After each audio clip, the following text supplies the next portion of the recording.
Hello! Hello, everybody! Hello! Good morning! Hello! How is it going? Are we ready? Hello! Hello, I'm ready to do some reading. Are we ready? I'm doing pretty good today. So far. Maybe I won't be doing so good after I read all these spooky stories. I don't know if they're all stories. Yeah, you like my glasses? I got reading glasses. I like the glasses. Good. I'm glad you guys like them. Yeah, we're ready to go. I don't know.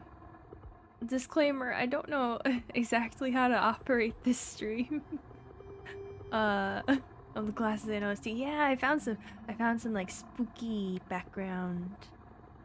Some of it's music, some of it is kind of just like ambient noise kind of stuff, you know.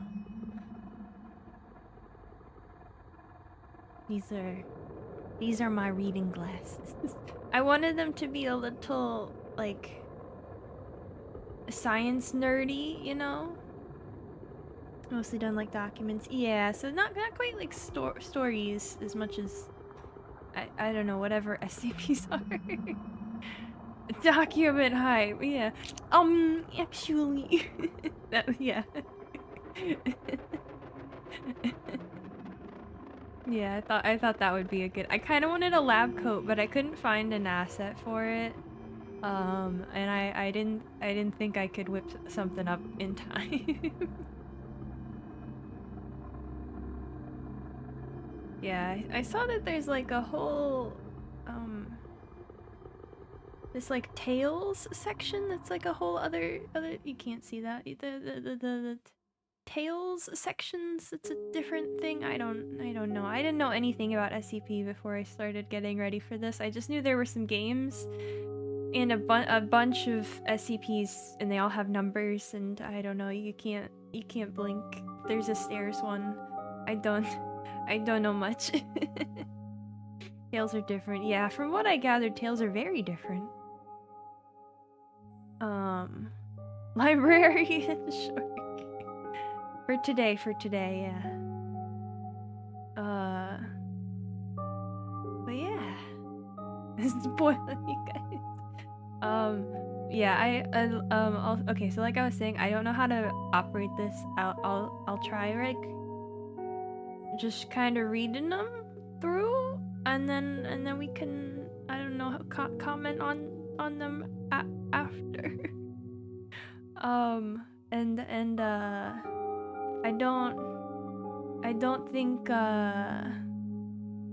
don't think I'll be able to read these for very long. So yeah. We'll see how many we get through. I have the classic up here to start with. SCP-173. I thought that was a good starting point. That is the first ever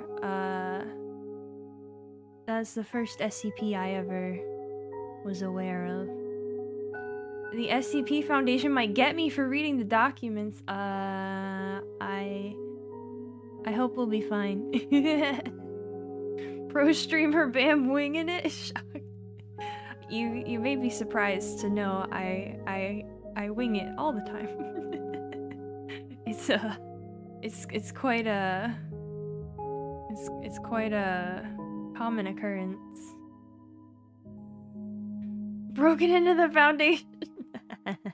We've gotten a hold of some documents here, and we're gonna read them. I'm gonna share them with all you guys. I know some of these might not be supposed to get out into the world, but get ready. The people need to know. You guys need to know the truth.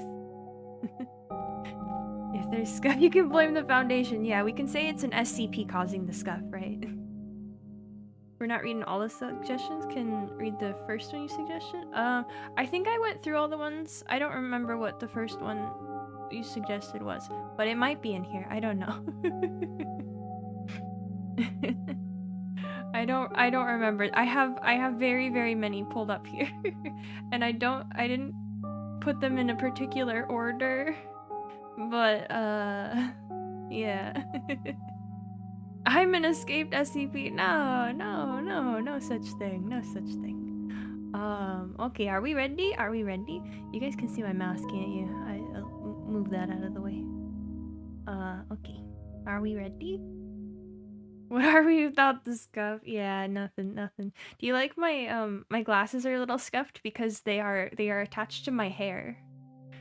I don't know if there's a way to do it differently, but it's attached to my hair. So they're a little odd. Alright, anyway, here we go. We'll jump in. Alright. SCP-173. Item number. SCP-173. Object class. Euclid. Did I say that right? I feel like I'm gonna mispronounce some things here. Okay. Special containment procedures. Item SCP-173 is to be kept in a locked container at all times. When personnel must enter SCP-173's container, no fewer than 3 may enter at any time, and the door is to be re-locked behind them.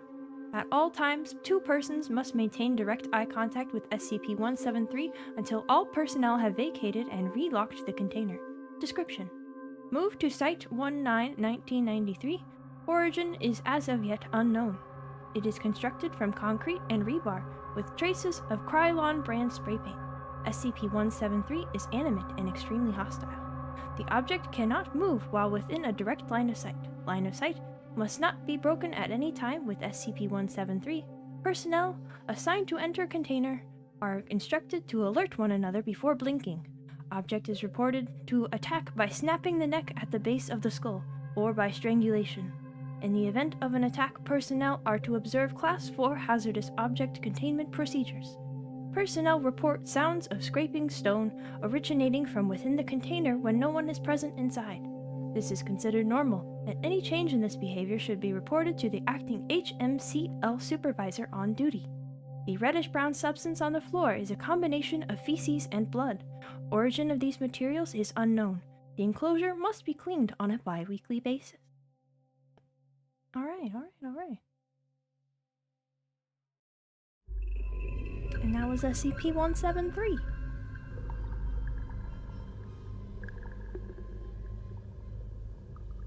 This is Mr.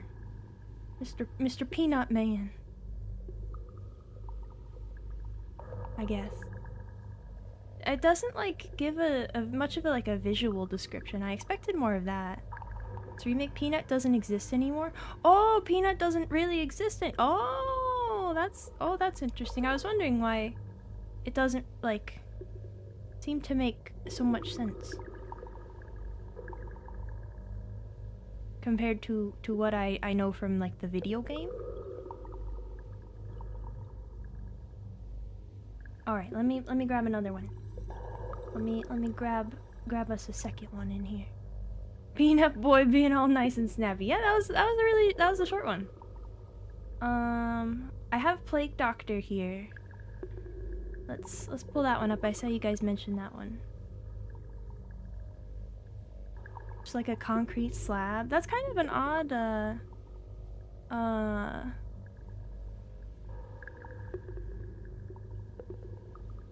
kind of an odd description. Alright. Yeah, for most of these I kind of just skimmed it beforehand. I didn't read them in detail, so I don't know necessarily what we're in for.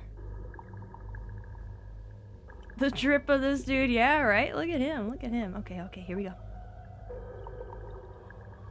SCP-049. Item number SCP-049. Object class Euclid. Wait a minute. I gotta make sure that I scroll it so that you can see. I got the window cropped a little bit. Alright. Special containment procedures.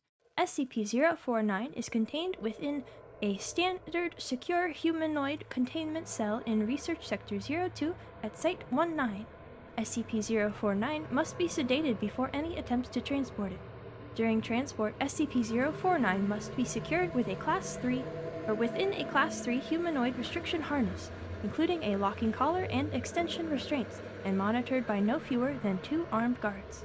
While SCP-049 is generally cooperative with most Foundation personnel, outbursts or sudden changes in behavior are to be met with elevated force. Under no circumstances should any personnel come into direct contact with SCP-049 during these outbursts. In the event SCP-049 becomes aggressive, the application of lavender has been shown to produce a calming effect on the entity. Once calmed, SCP-049 generally becomes compliant and will return to containment with little resistance. In order to facilitate the ongoing containment of SCP-049, the entity is to be provided with the corpse of a recently deceased animal, typically a bovine or other large mammal, once every 2 weeks for study. Corpses that become instances of SCP-049-2 are to be removed from SCP-049's containment cell and incinerated. SCP-049 is no longer permitted to interact with human subjects, and requests for human subjects are to be denied. Temporary Containment Procedure Update. See Addendum 04.3. Per Containment Committee Order 049.S19.17.1, SCP-049 is no longer permitted to interact directly with any members of Foundation staff, nor is it to be provided with any additional corpses to be used in its surgeries. This order shall persist indefinitely until such time a consensus regarding the ongoing containment of SCP-049 can be reached. I'm gonna take a little sip break.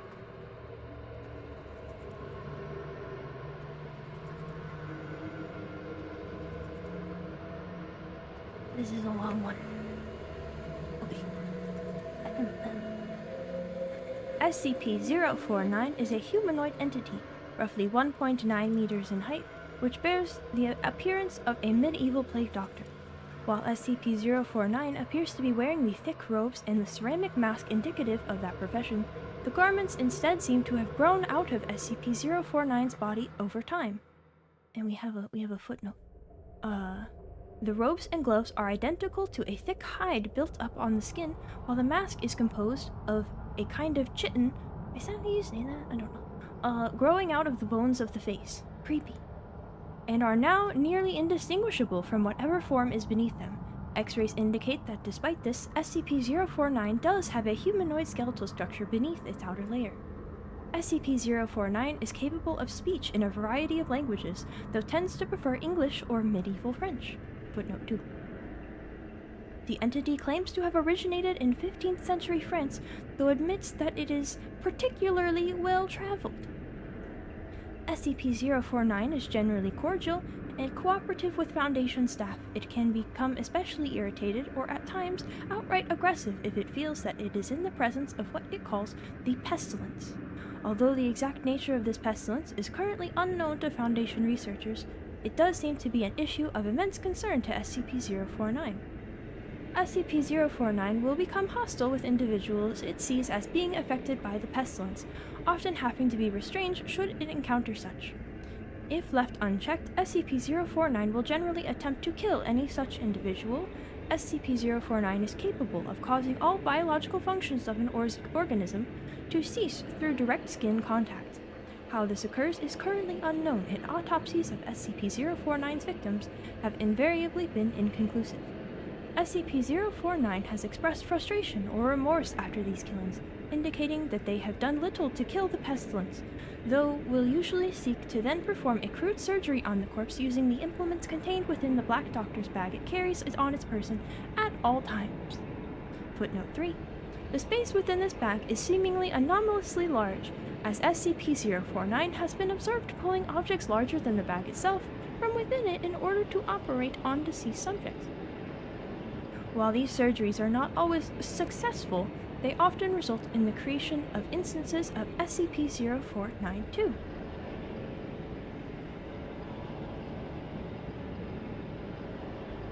SCP-0492 instances are reanimated corpses that have been operated on by SCP-049.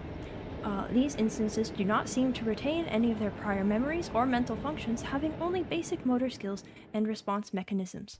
While these instances are generally inactive, moving very little, and in a generally ambulatory fashion, they can become extremely aggressive if provoked or if directed to by SCP-049. SCP-0492 instances express active biological functions, though these are vastly different from currently understood human physiology.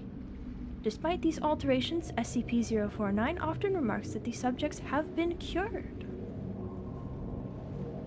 Addendum 049.1. Wait, there's an audio file? Okay, we'll get there. Discovery. SCP-049 was discovered during the investigation of a series of unknown disappearances in the town of... Ooh, I don't know how to say anything in French. Montauban? Maybe. In southern France. During a raid on a local home, investigators found several instances of SCP-0492, as well as SCP-049. While law enforcement personnel engaged the hostile 0492 instances, SCP-049 was noted as watching the engagement and taking notes in its journal. After all of the 0492 instances were dispatched, SCP-049 willingly entered Foundation custody. The following interview was conducted by Dr. Raymond Ham during the initial investigation.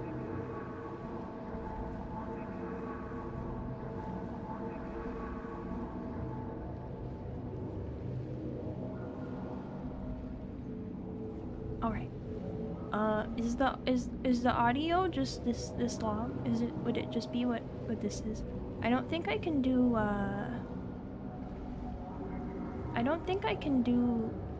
audio of from a browser page. I don't think that works.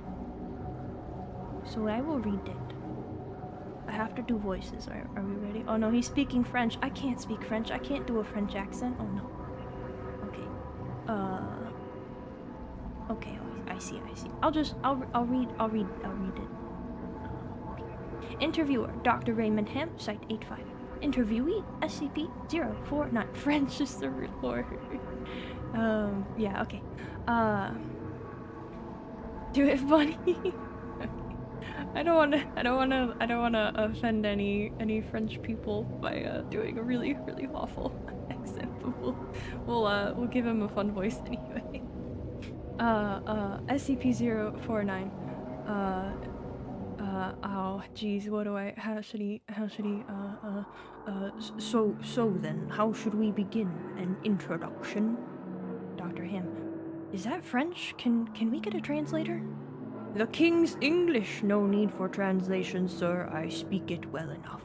Good, my name is Dr. Raymond Ham, and a doctor. A like-minded individual, no doubt. Wherein is your specialty, sir? Cryptobiology, why, a medical man such as myself, wonders abound. And here I worried I had been abducted by common street thugs. This place then, this is your laboratory? I had wondered, as clean as it is, and with such little trace of the pestilence here. The pestilence? What do you mean? The scourge! The great dying! Come now, you know, the, what is it they call it? No matter. The pestilence, yes. It abounds outside these walls, you know. They may have succumbed, and many more will continue to until such time as a perfect cure can be developed. He leans back. Fortunately, I am very close. It is my duty in life to rid the world of it, you see. The cure, to end all cures. I should get my mouse out of the way, sorry. When you say the great dying, are you talking about the bubonic plague? I don't know what that is. I see. Right, well, the entities our agents encountered at that house, they were dead when you encountered them, yes? And you reanimated them? In a manner of speaking. You see things too simply, Doctor. Expand your horizons. Life and death, sickness and health. These are amateur terms for amateur physicians. There is only one ailment that exists in the world of men, and that is the pestilence. And nothing else. Make no mistake, they were very ill, all of them. You think you cured those people? Indeed, my cure is most effective. The things we recovered were not human. He glares really. He glares. Yes, well, it is not a perfect cure, but that will come with time and further experimentation. I have spent a lifetime developing my methods, Dr. Ham, and will spend a lifetime more if necessary. Now we have wasted too much time. There is work to do. I will require a laboratory of my own, one where I can continue my research unimpeded. And assistance, of course, though I can provide those on my own in time. I don't think our organization would be willing to— Nonsense! We are all men of science. Fetch your coat and show me to my quarters, Doctor. He gestures with his pointed stick. Our work begins now! End log. I gotta stop for a second there. And sip break.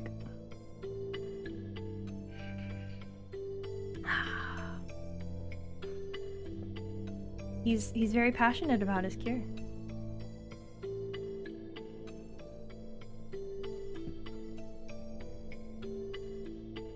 Alright. Interviewer's note. While SCP-049 is capable of communicating in a very human way, there is a strange sense of unease that one experiences when in its presence. Make no mistake, there is something very uncanny about this entity indeed. Additionally, we've confiscated that pointed stick that SCP-049 keeps waving around. Part of this was due to standard confiscation protocols for the possessions of anomalies, and part because 049 really is a menace swinging it around like he does. The entity was displeased at first, but after we made some concessions in providing it with test subjects, which are admittedly more for the benefit of our own research, it warmed up to the idea. Addendum 049.2 Observation Log. While in containment at Site 19, SCP-049 has spent a considerable amount of time studying and performing surgery on the various mammalian corpses it has been provided. SCP-049 will routinely spend several days performing surgery and then, regardless of whether or not the corpse becomes an instance of SCP-049-2, spending several more days documenting its findings in a thick leather journal stored within its doctor's bag. SCP-049 will often seek to share its findings with members of Foundation staff. The following is a log of several occasions during which SCP-049 was observed operating on a mammalian corpse.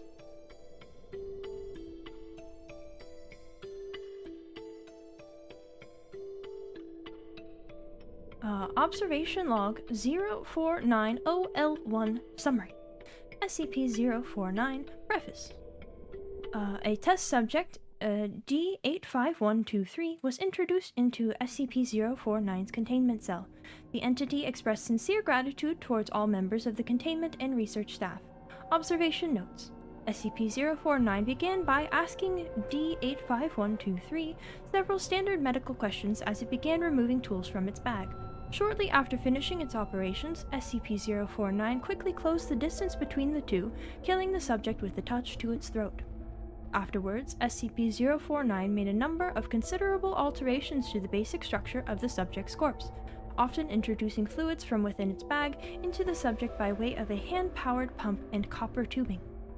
The resulting 049-2 instance became animated, flailing and grasping at the walls of the chamber with a number of manufactured limbs while moaning out of an oblong orifice now present in its sternum.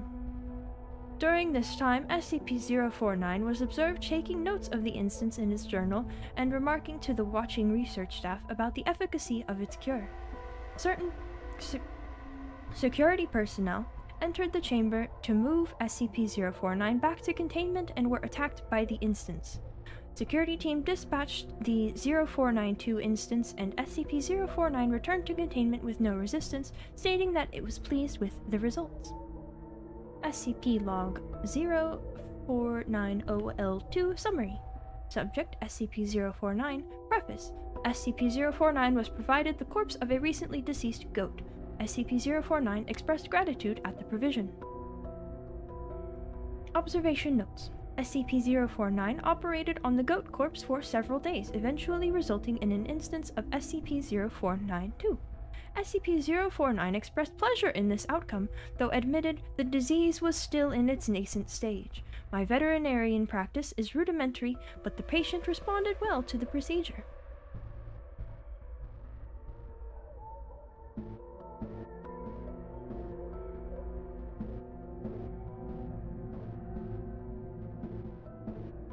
Observation Log 049OL3 Summary.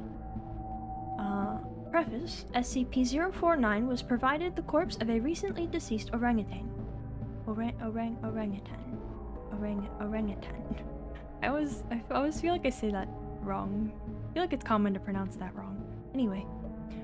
SCP-049 expressed noted gratitude at the provision due to the similarities between the orangutan and common human physiology. There we go. Observation notes. SCP-049 spent several days operating on the orangutan, reanimating it several times. However, SCP-049 appeared to be discontented with the results it experienced, returning to the creature 3 times after its initial reanimation for additional work. After it was unable to reanimate the corpse a 5th time, SCP-049 turned the corpse over to the Foundation staff for incineration, stating, "I have learned so much from this, though I fear my early optimism was misplaced. I hadn't yet come across such a stumbling block in my road to the cure. More subjects like this would do a great deal in advancing my research." Oh, we skipped a few. We're on Observational Log L7 full. Preface: SCP-049 was provided the corpse of a recently deceased bovine. SCP-049 expressed mild annoyance at the provision, though accepted it nonetheless. Footnote 4. SCP-049 had stated its desire to work on human subjects several times between this occasion and the earlier provisions of an orangutan, noting its discontentedness when they would not be provided. Observation notes. SCP-049 spent several days operating on the bovine corpse, breaking only to dine on a requested dinner of thin crackers, salted pork, and hard cheese. Footnote 5. SCP-049 has expressed that it did not require sustenance, but enjoys it, and feels that the food helps to put it in the right mind to operate. Beginning by first embalming the corpse, SCP-049 was observed producing a number of long syringes from its bag, each containing a different dark viscous fluid. SCP-049 described these fluids as essences of the humors, and elaborated by saying, "The pestilence may bring about a systemic imbalance. In such a case, before true healing can begin, one must find the humors in balance or the body will reject the cure." Over the next few days, SCP-049 spent a considerable amount of time adjusting the organs of the bovine corpse with a large number of metal instruments. After 8 days, SCP-049 produced a lightning rod, which Dr. Ham exchanged for an electric cattle prod attached to an extension cord, and struck the corpse in several locations. This action seemingly had the effect of reanimating the bovine, which once again became ambulatory despite the inversion of the head and reorientation of its limbs.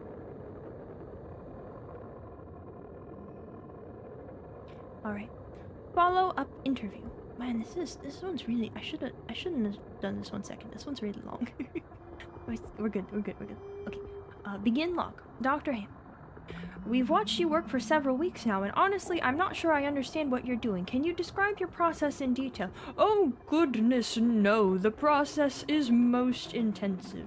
As I said to your assistant, the best instructions you will find about my methods are here in my journals, as I have kept exhaustive records of my work there. Footnote 7. Notably, SCP-049's journals are not written in any known language, and attempts by linguists and codebreakers to decipher them have been unsuccessful. I see. My concern, Doctor, is that we still don't understand what you're seeking to cure, or how it manifests, or how turning these creatures into quasi-living mindless drones helps in that effort. You do not understand the pestilence even after all this time? Doctor, it is an unspeakable horror, one that has shown its true face many times before and will again. I find myself blessed with the wisdom and good senses needed to root it out and destroy it, but many like yourself cannot. It is a cruel judgment, I fear, to be at the mercy of a disease you cannot fully comprehend. That still doesn't answer my question. How is your cure any kind of cure at all? Oh, he's agitated, okay. It is a cure. You may laugh at my efforts if you please, but do not besmirch the good name of scientific progress that has developed this great mercy. What you so short-sightedly see here is a life better than any this creature could have hoped for, stricken as it was with pestilence. This creature is now clean, unable to spread the pestilence, and free from the terror it would have experienced otherwise. This is hardly a creature at all, Doctor. It's not even— Do not jape with me, sir! You and your colleagues are like so many others, unable to look past minor setbacks to see the salvation taking place before your very eyes. Do you wait to remove rotten timbers until the hall collapses on top of you? No. You find them and you pull them out and replace them with those untouched by rot. And most of all, you do not simply mock the structure because it now looks different to you. It is strong. It is free of disease. I'm sorry, I didn't mean to agitate you. I'm just trying to understand. Yes, well, do mind your words in the future, Doctor. I am a professional, but even professionals may feel the bite of pride in dealing with criticism of their masterpiece. I will forgive this as an act of good faith between colleagues. Is there anything else I can help you with? No, that will be all. Another test subject on the usual schedule. You know my preference of subjects with more human anatomies. End log. Attending researchers note, SCP-049 does seem to genuinely want to help other humans, though it has not yet been able to provide a concrete example of what exactly it is trying to save us all from. I have watched it now over several weeks, and while the outcomes do not seem to ever change, SCP-049 continues to claim that it is growing closer to its perfect cure. I think the entity may be more aware of the reality of these outcomes than it would like us to think. I gotta take a second. It's sip break time.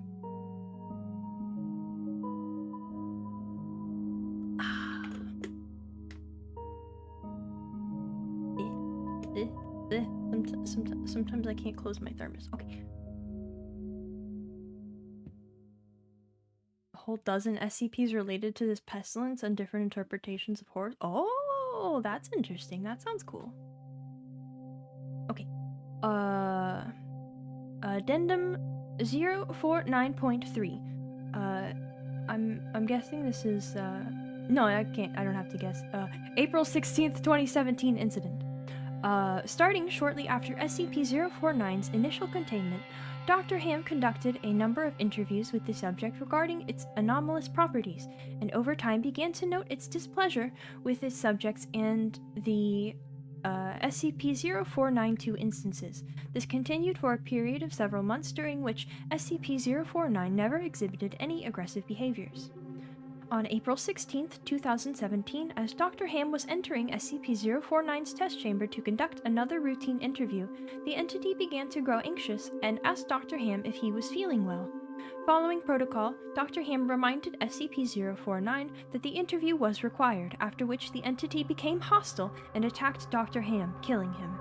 Due to a lapse in security protocol and because Dr. Ham did not activate the in-chamber emergency system, Dr. Ham's corpse was not discovered until 3 hours later, by which point SCP-049 had converted it into an instance of SCP-0492. In the aftermath of this incident, SCP-049 was interviewed by Dr. Theron Sherman. Begin log. Dr. Sherman, I need you to explain yourself. No response.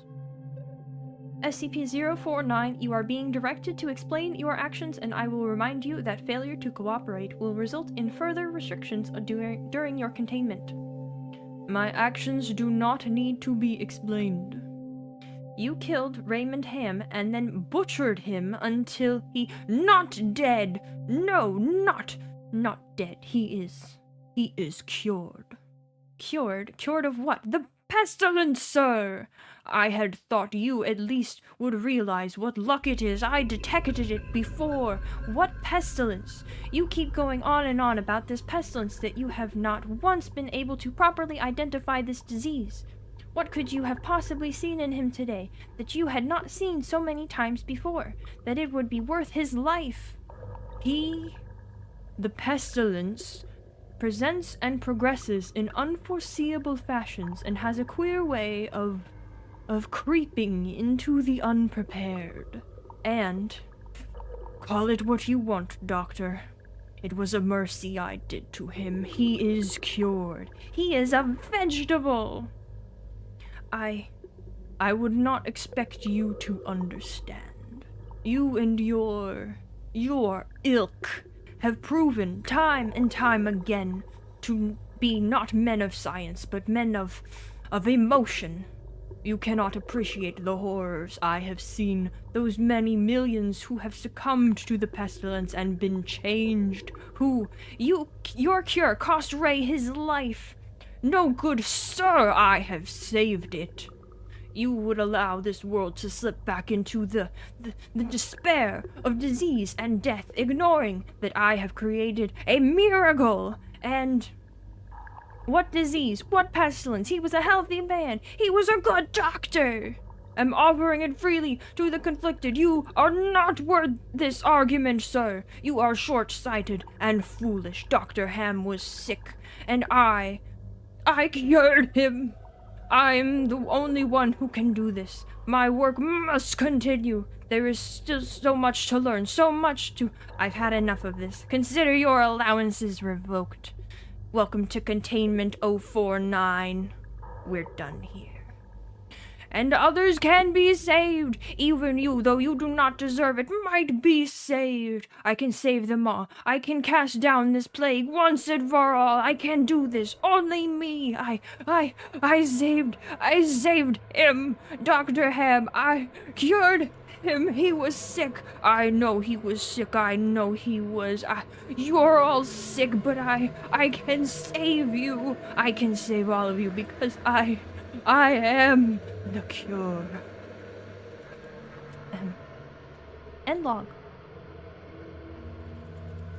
Addendum 049.4. Post-incident report interview.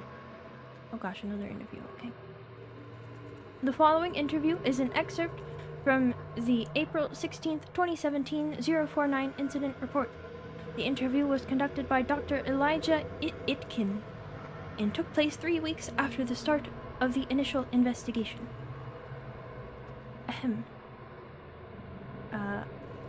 May 7th, 2017. Interviewer Dr. Elijah Itkin. Interviewee SCP-049. Begin log. Dr. Itkin.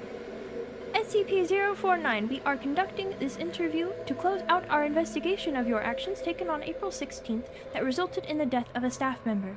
Do you have any comments to make? Only that I look forward to the day when you will allow me to resume my work. I have spent the last few weeks compiling my notes and constructing a new theory for how the pestilence was able to infect someone in such an insidious manner that I nearly couldn't detect it. Have you experienced any remorse for your actions, for the death of Dr. Ham? Ah, yes. Well, the death of a colleague is always regrettable, but in the face of the pestilence we must be swift, Doctor, and act without hesitation. Dr. Sherman noted in his report that you seemed to be mournful during your initial interview. Mourn? Perhaps. I had not thought that. It is lamentable that a fellow doctor became infected, but the work continues. Regrettable as it was, Dr. Ham's death provided important insight. Living human subjects are the only way to proceed forward, I am decided. The cure is of little use on dead flesh, and I have gleaned all I can from your generous supply of corpses. My desires turn toward tending to those still living who suffer from the disease. I'm afraid you're going to be disappointed. Oh, Doctor, I wouldn't be so sure. Alright. End log. And that was SCP-049.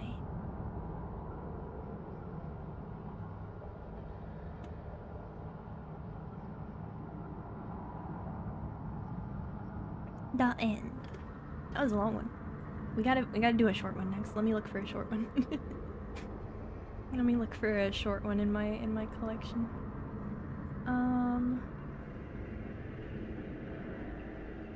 No, we gotta save that one for later. That one's kind of short. That one's also.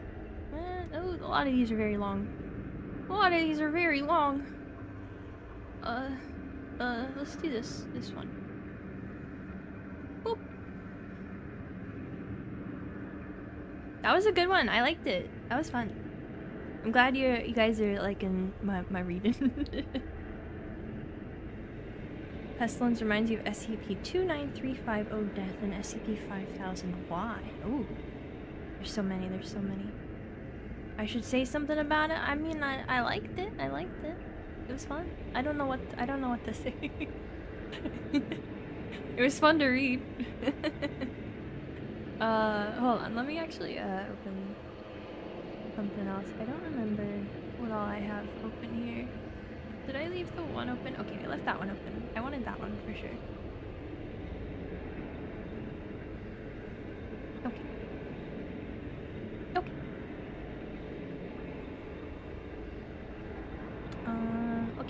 But yeah, Plague Doctor was a fun one. I'm curious about more of the lore associated with it now that I know that there is some. I bet that's interesting.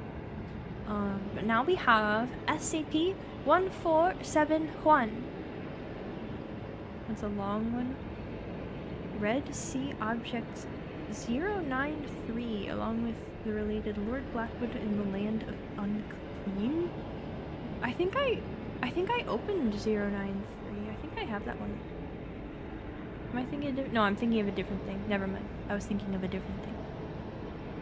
Okay. Okay. SCP-1471.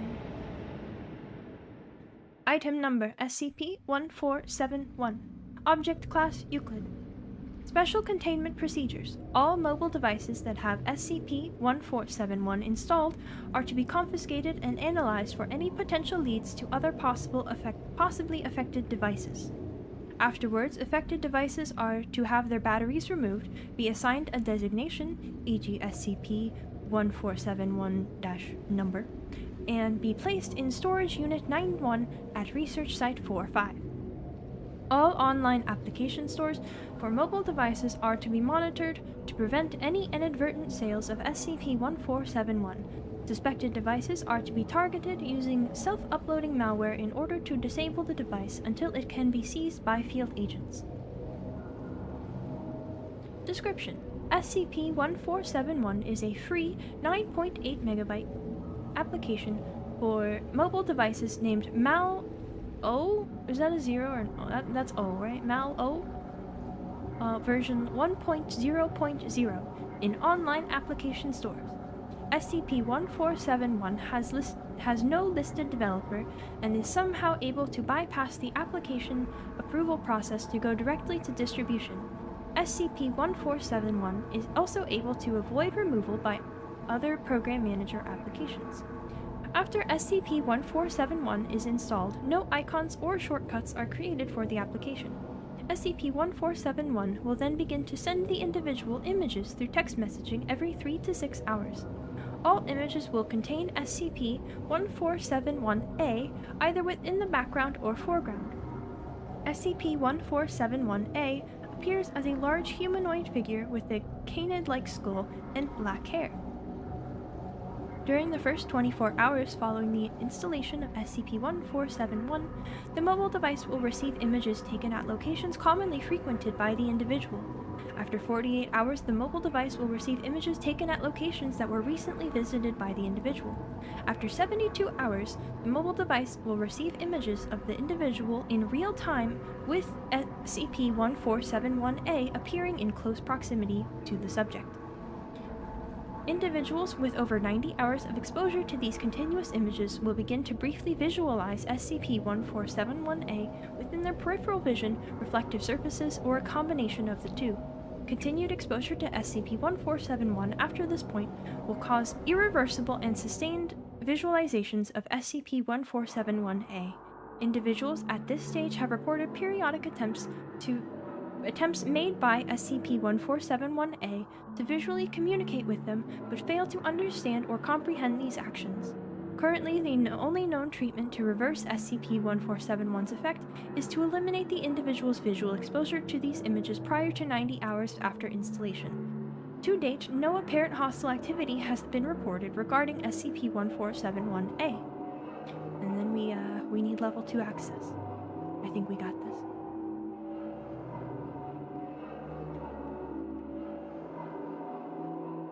Archival Document 1471-01. Note, SCP-1471 is as posted on application stores. Mal-O, version 1.0.0. Free! Reviews 0. Description 4 redacted. You can't see it all. There we go. Never settle for those awkward feelings of being alone ever again. Mal-Zero is an exciting and interactive experience that will keep you engaged and intrigued. The anxiety of social situations can be nerve-wracking, but after just a few hours of Mal-O, you will soon forget all about those painful emotions of disappointment. Be part of the new craze that is quickly becoming the next social substitute. Remember, the more you participate, the more Mal-O will engage you. Your experience is completely up to you. Absolutely no ads. Enjoy! Wow, you got a buddy. Wow, you get a free buddy. He's free.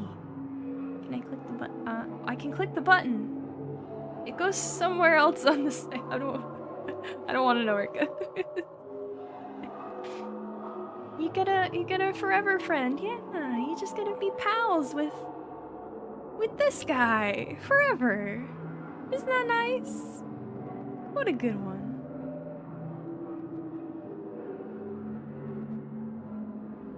Yeah, well, that was fun.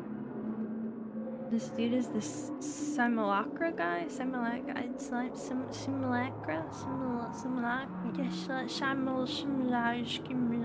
Yep.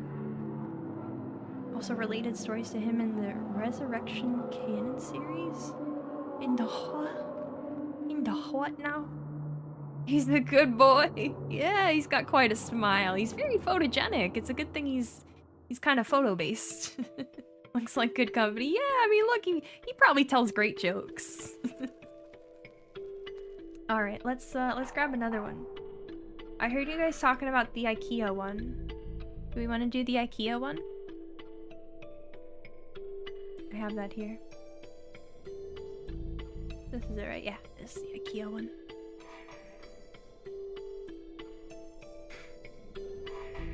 Doggo that doesn't need to take it for walks. Yeah, exactly. I'm gonna take a sip of my drink number 2. You can tell what that is.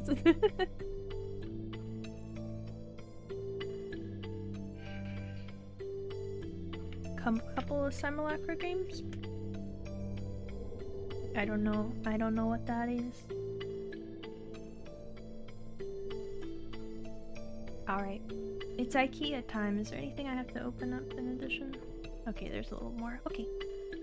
I gotta, guys, yell at me if you can't see what I'm reading, cause I have it cropped kind of weird, so I can see more than you can. Maybe I can fix that. Am I gonna break it if I do this? Where's that break? Where's that cut off? Hold on, how many? 1, 2, 3, 4, 5, 6, 7. 1, 2, 3, 4, 5. Oh, okay, I see where. Okay. Make sure I size my window so that it's not much bigger than what you see. Okay, there we go. Okay. Now I can't read things you can't see, so it'll always be scrolled, right? It'll be fine. Okay. IKEA one is also pretty long. Is it? Is this that long? Oh, that's really long. Oh, that's really long. Oh, okay. Everybody settle in. Settle in. We're going to IKEA. I'll do it with my keyboard so that I don't keep the... No, I could put the mouse behind me, actually. There we go. I can do that. Okay. Alright. We're going to IKEA, everybody. Buckle up. I've only been to an IKEA like once ever. It was fine. It was fine.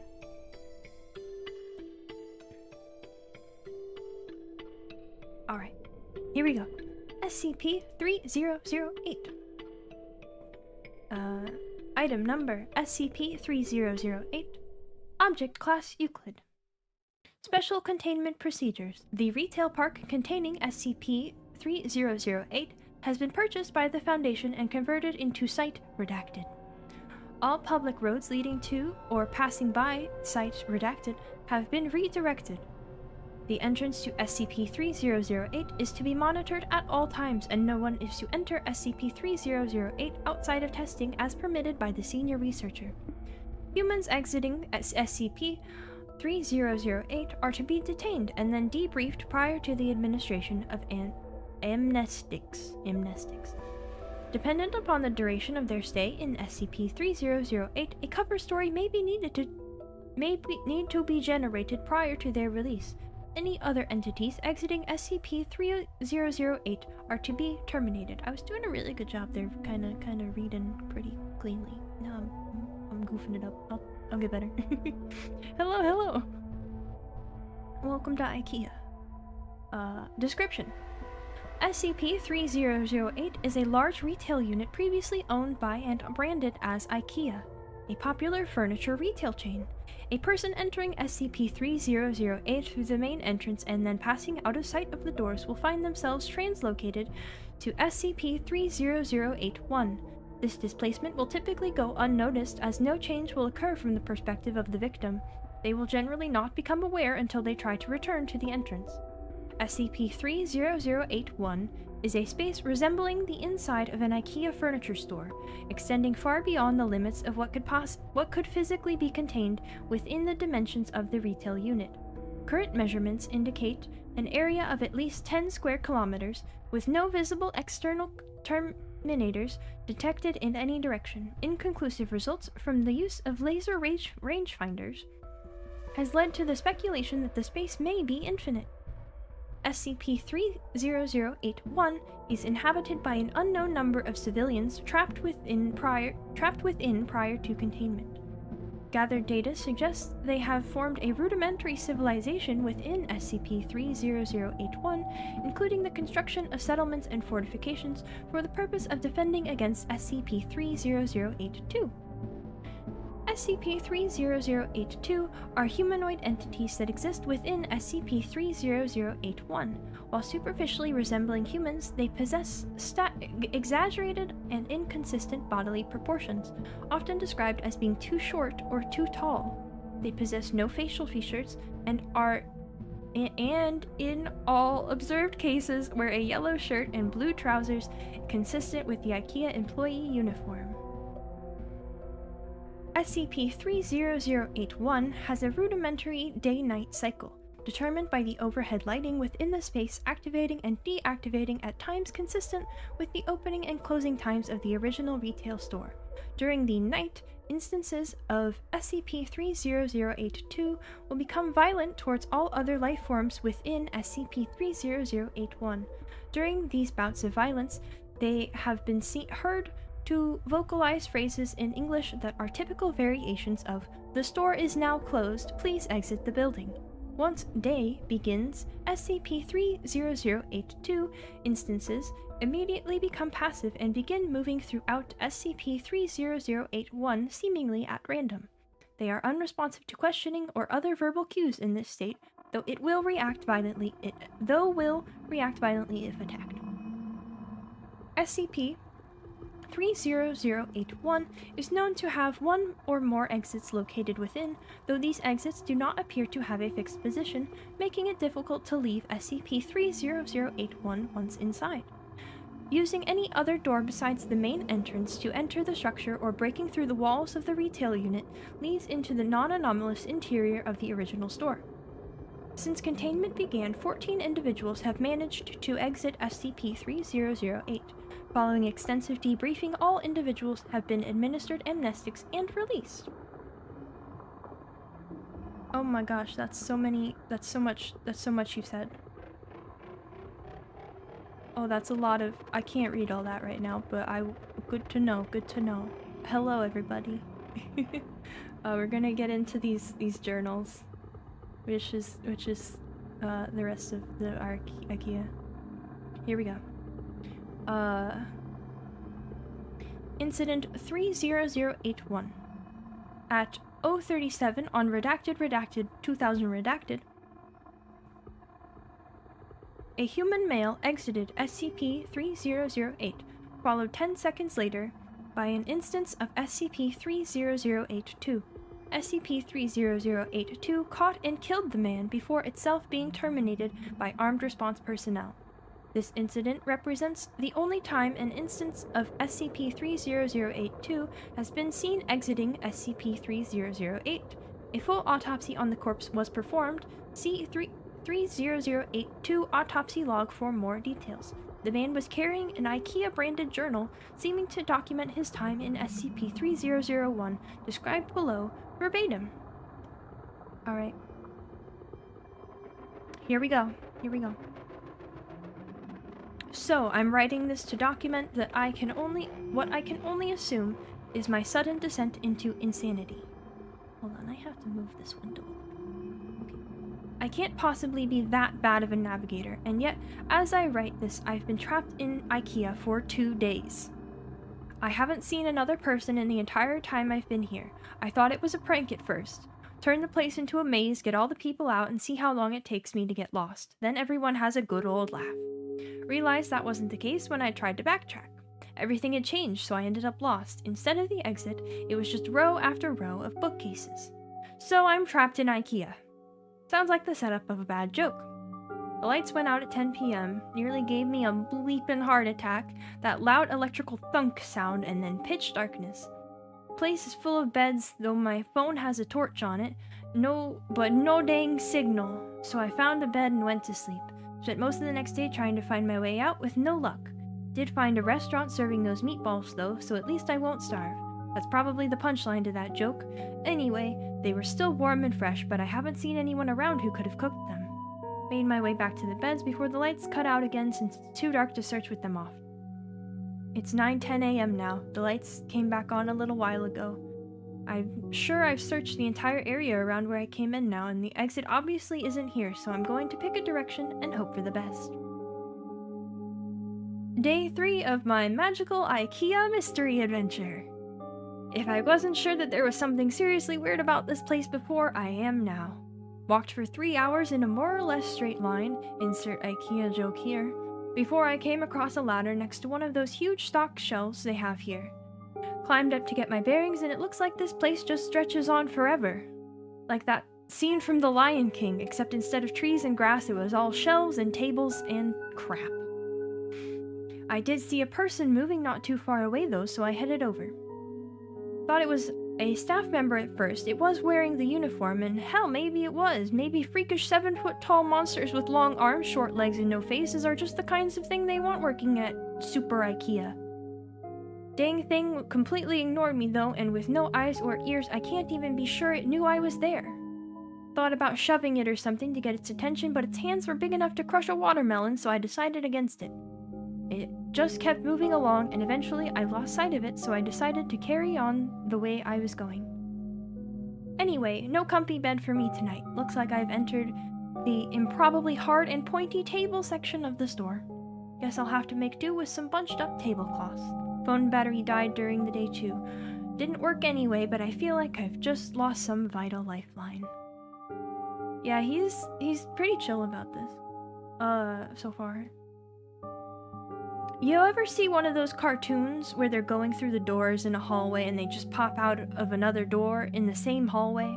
That's how I feel right now. I've seen nothing but the same identical bookshelf for 2 days now, just row after row after row of them. I mean, come on! I love books as much as the next guy, but this is excessive. I'm obviously still moving forwards though. I can see the signs hanging overhead passing by. Too bad none of them say exit. Not sure who I was addressing that question to. Let's say it was a practice for the autobiography I'm going to write when I get out of here. I'll call it my perfectly normal trip to a regular old IKEA. If I ever get out of... Crossed out. He didn't want to finish that thought. Finally, some other people! Yeah, turns out I'm not the only poor bastard trapped in here. Lucky for me, I guess. My 6th night here, 2 of those staff things came at me in the dark. Different from the first one I saw, but still messed up. Heard them coming. They were saying that the store was closed and I have to leave the building, all nice and polite-like. I'm not sure which part of that was weirder, that they don't have mouths, or that they were apparently trying to kill me while they were saying it. Came at me like rabid dogs. So I legged it, sprinting through IKEA in the dark like a heckin' madman. I saw it when I cleared another stand of those giant stock shelves, all lit up with torches and floodlights. They've built a whole town in here! Got a massive wall built out of shelves and beds and tables and whatever else. I swear to God, it was the most beautiful thing I've ever seen. Anyway, I guess they saw me coming, or maybe they heard my very manly bellows of fear, because they had a gate open and 2 people were there waving me in. Heard the staff thing slam into the gate behind me after it closed, still politely informing us all that the store was now closed. They wandered off eventually, though. They call the town Exchange because that's what's on the sign hanging from the ceiling directly above it. Exchange and returns. All lit up against the night using lights they've found and plugged into the power lines. And there are beds and food and people, over 50 wonderful people with regular-sized limbs and a full set of facial features. It's now my 7th night here, and the first one not spent in darkness. A full week living in IKEA. There's probably a TV show in that somewhere. Man, this guy, he's still really chill about this. Okay. Now that I'm around other people, I'm starting to feel more normal. Maybe normal isn't the word, but after a week with only the sound of my own footsteps for company, I was becoming increasingly sure that I'd just gone nuts. That I was tied up in some padded room somewhere banging my head against the wall. But no, I feel quite sane now, thank you very much. Apparently, there are other towns out there. Some with more people, some with less. I found that fairly mind-boggling. How can that many people go missing with no one noticing? Surely someone would have noticed that everyone who goes to IKEA seems to bleep and vanish. Or maybe it's not everyone. Maybe we're just the lucky ones. The people here just call those staff monster things the staff. Apparently they are fine during the day, minding their own business walking the aisles. As soon as those lights go out, though, they go bleepin' bonkers.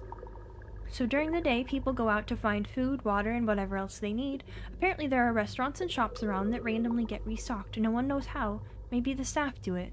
Apparently they aren't very good at their jobs though, because the restocking sometimes takes a while, which means the food needs to be rationed. Maybe if they weren't so busy chasing people around in the dark, they'd get more done. Anyway, when night comes, the staff go nuts and everyone holes up inside the walls. Apparently, it's the same everywhere in this place, whatever this place is.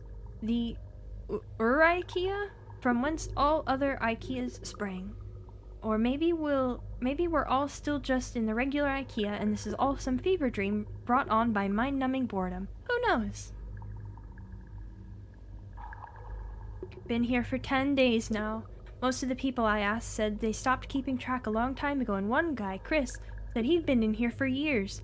Years! Illegible scribbles. Apparently, there are rumors of people who do manage to get out, and of people who see the exit, only to have it vanish before their very eyes. I get the feeling not everyone believes that, but I do. Explains how we got stuck in here in the first place, sort of. And I mean, come on! Staff monsters row after endless row of high-quality Swedish furniture. I don't know why they would find a disappearing door so hard to believe in. Anyway, I went out to scavenge for food at a nearby shop with Sandra and Jerry today. Once you learn the landmarks of this place, it's not so hard to navigate. The overhead signs help a lot, and there are others. Not too far in the distance, a huge section of those giant stock shelves has collapsed against each other, and way off in the east, we all assume it's east anyway, apparently IKEA doesn't sell compasses, is some kind of tower that looks like it's made of wood, reaches all the way to the ceiling. Maybe they were trying to break out through the roof. Lights up at night, so there must be people there, but it's apparently a few days' walk, which means it must be miles away. So no one here really knows for sure. Apparently, I got incredibly lucky sleeping out in the open for a week without getting ripped to bits by the staff. That's me. Lucky, lucky, lucky. We found some food in the shop. Guess the staff restocked it during the night, which was nice of them. There was a telephone on the wall, so I figured I'd try it out. There was a voice on the other end, but they were just talking nonsense. Random words strung together with no real meaning. You ever see a video of someone with aphasia? It kind of sounded like that. Didn't answer me when I spoke to them anyway. Sandra says all the phones in here are the same. Oops, asking the journal questions again. I was thinking last night, the ceiling on this place is pretty high, and as far as anyone can tell, it goes on forever. Shouldn't there be some kind of weather in here? I'm sure I read about some NASA building that was so big it had its own weather patterns with clouds and stuff. This place is definitely bigger than that, but now that I think about it, I'm pretty sure I've never felt so much as a temperature change in here. I'll add it to the grand list of weird BS. Yeah, he's really still handling this incredibly well. You gotta give the guy credit. The staff attacked the exchange last night. Must have been 20 or 30 of them, all just asking us to leave the store, calm as you like, while trying to smash the walls down with their bare hands. Apparently this happens pretty regularly, so everyone is prepared for it. Knives from the restaurants, lawnmower blades made into hatchets, a fire axe. They sell lawnmowers at IKEA? They sell lawnmowers at IKEA? Okay. One guy, Wasim? Wasim? I'm gonna assume that's kinda close. Even made a functional crossbow. Anyway, the walls have holes in them, which I hadn't noticed before, specifically so we can stab out at the staff when they attack. Took a couple of them down myself. They don't seem to bleed, which is weird, but they go down as easy as a regular person once you start sticking holes in them. We had to haul the bodies away in the morning. Apparently the dead ones will attract more during the night, so we had to get them away from the exchange. We had a couple of those trolley things they use to move big boxes around, so we loaded them up and took them over to pick up. Apparently people just name everything in here after whatever sign is hanging overhead. Pickup was grisly. There were hundreds, maybe thousands of dead staff all piled up. There was no smell, which was a blessing. Apparently, in addition to not bleeding, these things don't rot either. My curiosity got the better of me while we were unloading them, so I took a look at one of the more cut up ones. They're just skin, or something that looks like skin, all the way through. No muscle, no bone, no organs. Are they even really alive in the first place? They certainly seem like they have bones when they were moving around, pounding on the walls. And I'm sure I felt more resistance than just skin when the knife went in during the night. Maybe something happens to them when they die. Just one more thing on the ever-increasing list of weird things that go on here, I guess. They have restaurants, but I didn't believe the lawnmower part. I mean, I know IKEA has a restaurant. That's normal. Something occurred to me after the staff attacked the other night. Every time you see a situation like this on TV or in a film, like it's the end of the world or everyone is trapped on an island or whatever, once groups like ours start to form, people always seem to turn on each other, fighting for food or dominance or whatever else. That hasn't happened here. Apparently, people from other towns come by from time to time just to check in or occasionally to trade if they are short on something, but everything is always cordial, friendly even. Maybe it's the threat of the staff, or maybe the constant restocking of supplies in the shops means there's nothing much to fight over. Maybe people are just better than they are generally given credit for. That's a nice thought. I think I'll go with that one. A dozen people showed up at the gates this afternoon from a town called Trolleys. Apparently the staff broke through the walls and tore the town apart during the night. These 12 are the only survivors out of over 100. We let them in, obviously. One more point in the human decency column. Later, I asked if anyone knew how many of these towns there were out there. Between us and the new folks, we managed to come up with over 20 names, 20 towns filled with people, and who knows how many beyond that. The motto for this place should be, how is that even possible? Surely someone somewhere must be looking for the thousands of people that must be in here. I've been here for a little over 2 months now. Not that much changes as it turns out. A couple of new people showed up, same story as the rest of us. Nice little trip to IKEA, and suddenly they're trapped in Billy Bookcase's house of faceless weirdos. The staff attack the exchange once or twice a week. We kill them and haul their bodies off. Sometimes they hurt some of us first. They killed a guy called Jared a couple weeks back. It was awful, frankly.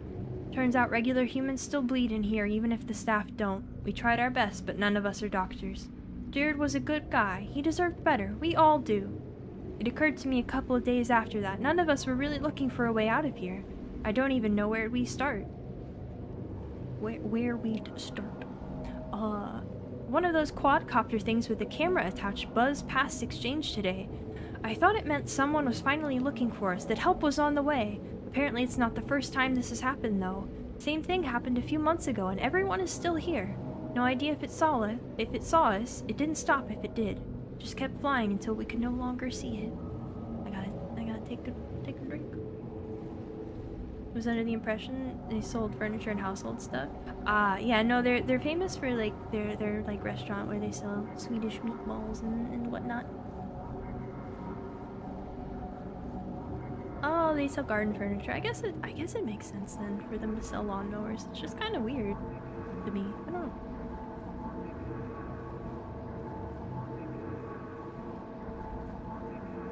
Can we have a Jared in Minecraft? Sure, we'll get there one day.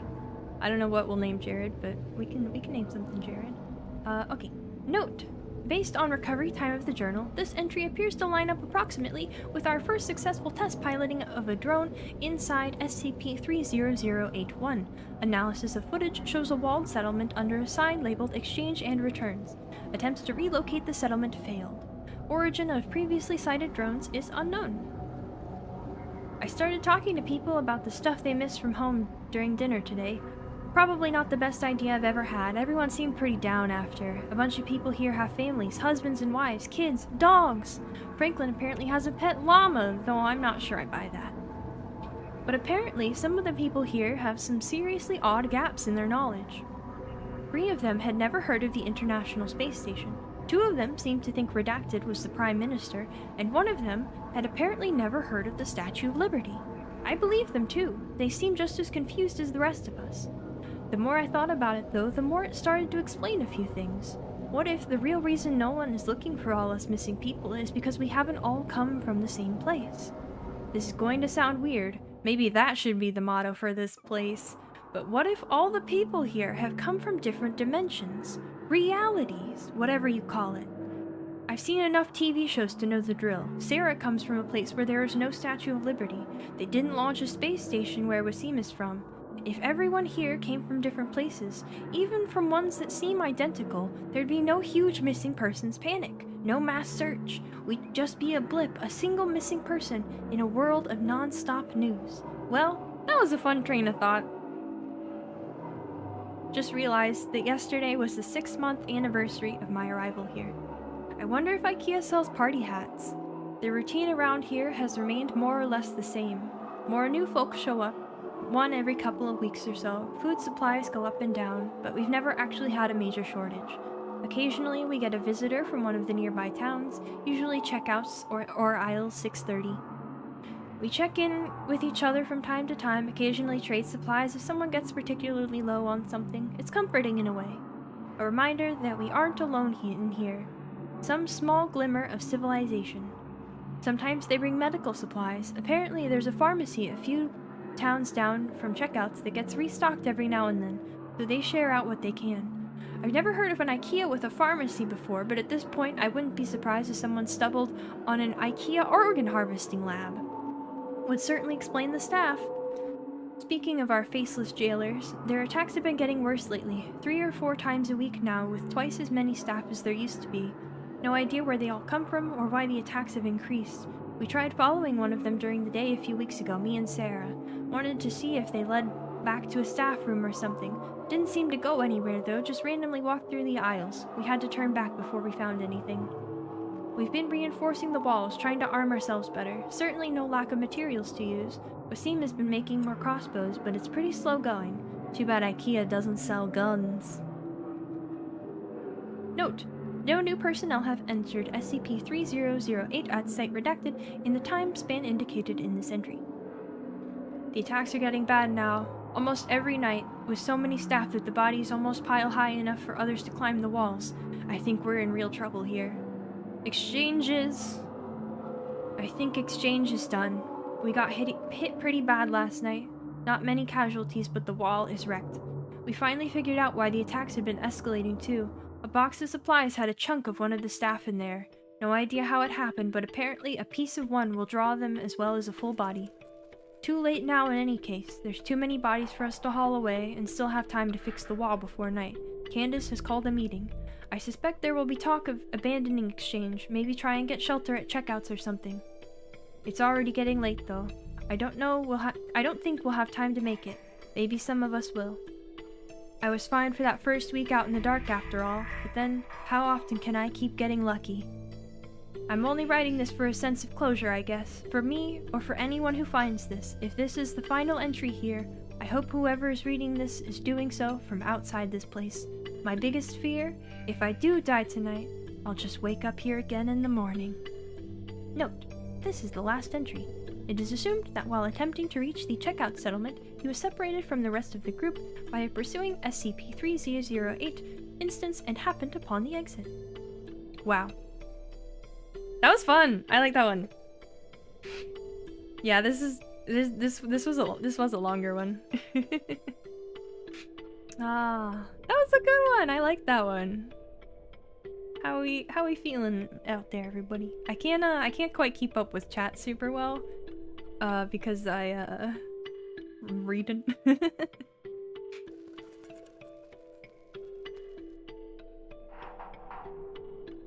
Let me read it for you. Can't read all that. All right. I got you. I'll read it for you. Don't worry. Enjoying the stream. Excellent. Thanks. Never going to IKEA again. Great. I think it's cool that that idea that potentially everybody in there is from like a separate universe, and what if it just like picks and chooses one person from every universe and grabs them? That's kind of cool. Haven't read much about the IKEA one. This was enlightening. Yeah, I think that was a fun one. Nice to listen to. Cool. All right, let me look at what I got and see about picking another one. Let's see if I got another short one. This one's kind of short.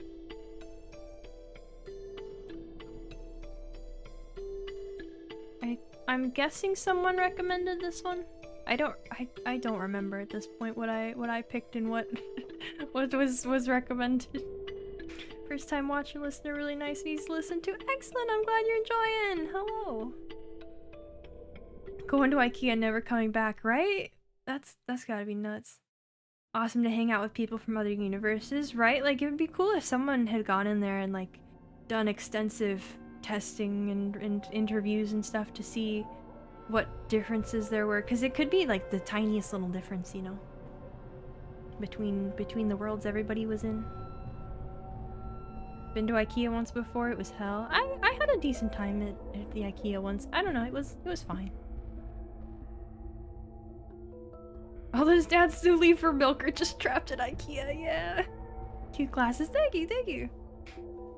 I thought they were fun. First time listening. Do I usually read while live streaming? No, I up to this point I've just I read notes in games, and everybody said I do that really well and that they enjoyed listening to it and recommended I try this out, so I don't know, I'm enjoying it. I'm liking doing this so far. Yeah, I'd be down to do this again. The only thing that made your first and only IKEA trip worth it was the meatball and hot dogs. Yeah, I didn't eat anything when I went. Does this count as a book club? I know, but we could maybe do a book club, I guess. I feel like for book club, it's more everybody reads things individually and then we kind of discuss it. I feel like that's a little different. Well, we have an SCP here. Let's go ahead and dive into SCP-409. Get my mouse out of the way, sorry. You know what? Hold on, before we go, I'm gonna remove the mouse from the equation. I'm gonna make this not a problem anymore. There we go. I don't have to worry about it now. Okay. Item number SCP-409. Object class Keter. It's a strange word. I feel like I'm not saying it right. Special containment procedures. No physical contact may be made with SCP-409 for any reason. Anything making physical contact with SCP-409 must be contained in quarantine immediately, along with any materials used in the transport of the subject. SCP-409 must be kept in a granite case at all times. Any transportation of SCP-409 must be done in a sealed granite container. Residue from SCP-409's effect are to be sealed in granite containers along with any tools used to transport residue in containers. Description: SCP-409 resembles a large quartz crystal approximately 1.5 meters, 5 feet, tall and 0.6 meters, 2 feet, wide. Any objects coming into contact with SCP-409 will begin to crystallize after 3 hours. This effect will occur in any material other than granite. The crystallization will spread by approximately 2.5 centimeters, 1 inch, per minute, and will convert the entire object or organism inside and out. Subjects report this effect to be extremely painful and similar to frostbite. After complete crystallization, the object will begin to make snapping and creaking noises for approximately 20 minutes before bursting into thousands of fragments with great force. Anything touched by or touching a small fragment will immediately begin to crystallize, or touching a fragment, sorry. Nothing at this time is able to reverse the effect in organic matter, including amputation of affected areas. Inorganic matter will only crystallize for a few centimeters around point of contact. SCP-409 was recovered in expunged under a pile of crystal shards several feet deep. Losses of personnel during recovery were high. Addendum 4091, with the suggestion of Dr. 500-0021D, Subject 409D5 was exposed to the effects of SCP-409 and was left to become severely crystallized. After that, he was treated with SCP-500 and a complete recovery was achieved in 9 days. Subject reported that he continued to feel pain in body parts that were crystallized even after the estimated recovery time. Pain faded 13 days after subject was treated. It was unknown if the effect was psychological or real during the intervening 4 days. Addendum 4092. Extensive testing has yielded no information as to why the crystallization occurs. SCP-409 and the shards created by it are indistinguishable from any other quartz crystal. The effect appears to be similar to a seed crystal, where a pre-existing crystal formation is added to a solution, causing the crystal to grow. SCP-409, however, appears to do this with all solid matter, and does not need to remain in contact. How this is done, why SCP-409 is unique among all other quartz crystals, and why granite is the only material immune to it are all still unknown. There.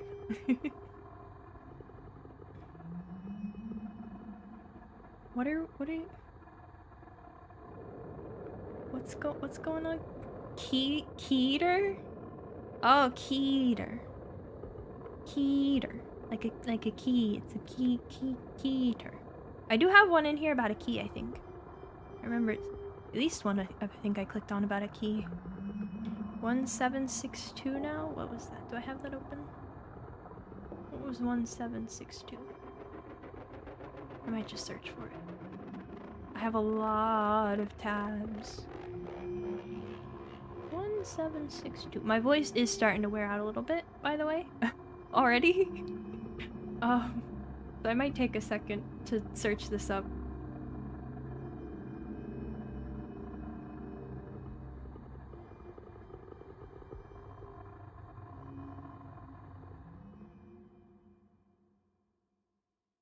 It's 1762.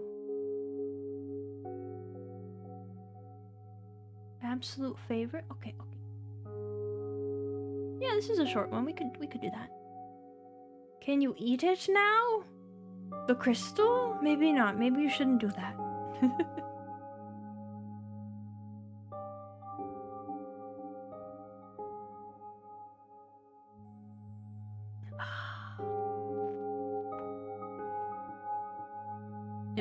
Is it sad? Oh no. Is this a sad, oh no. Do I wanna do this? If it's sad? Am I gonna get through? Oh wait, there's a lot. Wait. Oh, there's a lot. Oh, this is really long. Never mind. I keep opening them and thinking that they're short, and then there's more. Oh boy. don't know if I want to do a really sad one.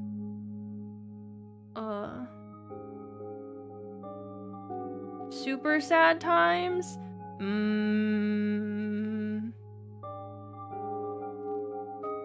Get put in the maybe later pile? Yeah, let's put that in the maybe later pile for now. Sure doesn't love reading. I do like reading. Maybe a short one next. Let's see what I got. That has a lot of expandable things. That's kind of long. That's also really long. A lot of these are long. What's this?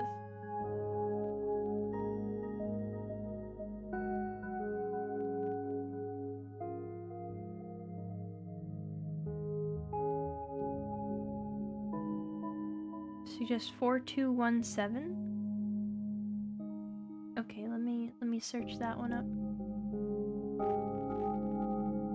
Short is rare. It seems to be, yeah. I have found a couple short ones, but that seems to be like very uncommon. Well, but hey, now I know.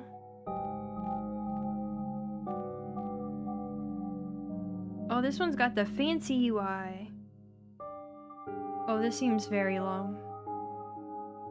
Oh, this is a really long one.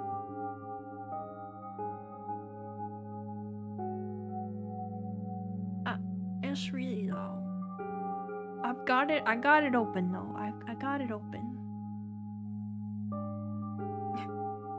I elected to read, not to leave. Authors like their exposition. Yeah, I mean, that's fair, that's fair. This is a short one. I don't know what it is, but it's a short one that I have here. Bigger the number, the newer they are. Oh, okay.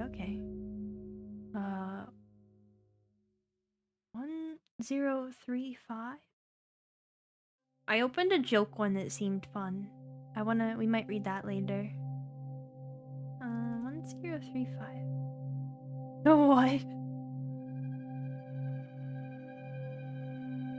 Okay, this sounds interesting. Okay, let's do this one first, since I have it here.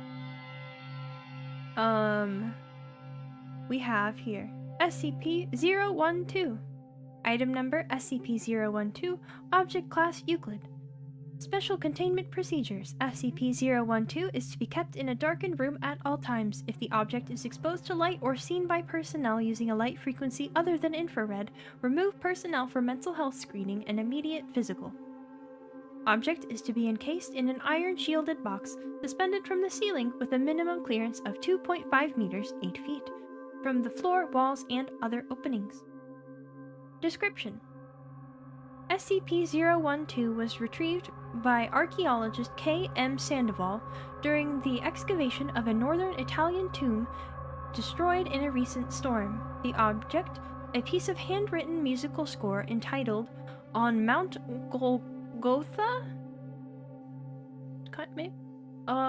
Part of a larger set of sheet music, appears to be incomplete.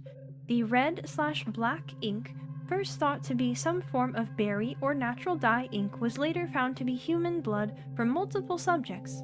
The first personnel to locate the sheet, Site-19 Special Salvage, had 2 members descend into insanity, attempting to use their own blood to finish the composition, ultimately resulting in massive blood loss and internal trauma.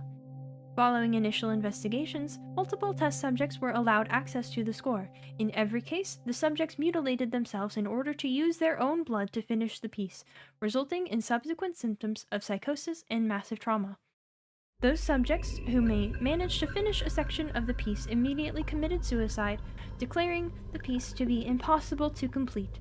Attempts to perform the music have resulted in a disagreeable cacophony, with each instrumental part having no correlation or harmony with the other instruments. Ooh, that's a fun one. Ooh, I like that one. Very, very short and sweet. I like that. Yeah, I like that one. That's a good one. Gotta do 458. Is that a 458J or a regular 458? Because I understand that some of the regular ones are jokey, but also there's... Oh, no, it's just regular. I see it now. I see it now. I see. Okay. Yeah, that one was very fun. I liked 0-1 too. That's cool. It kind of... I like the way it kind of leaves you wondering, you know? Gives you a lot to chew on.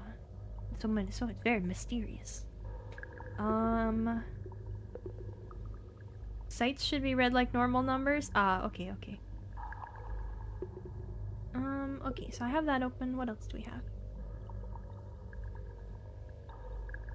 I'm kind of just going through to look for ones that don't have expandable sections now. Cause, oh my god.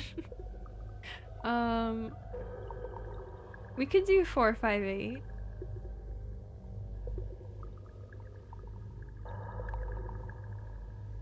I feel like 458 has a lot of references that I won't understand though, because it mentions a lot of other SCPs. Gotta save my voice for Project Diva. No, we're playing Project Diva after this so that I don't have to use my voice at all. Okay. Here's 458. Let me go through what I have left also to just see what's up. Ooh, that's long. That one sounds cool though. Oh, we gotta do 087.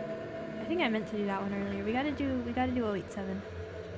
But we'll do 458 first.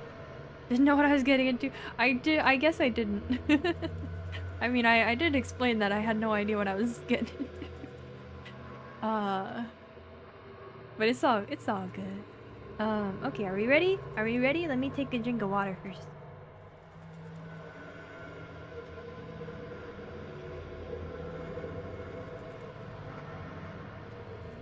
Okay.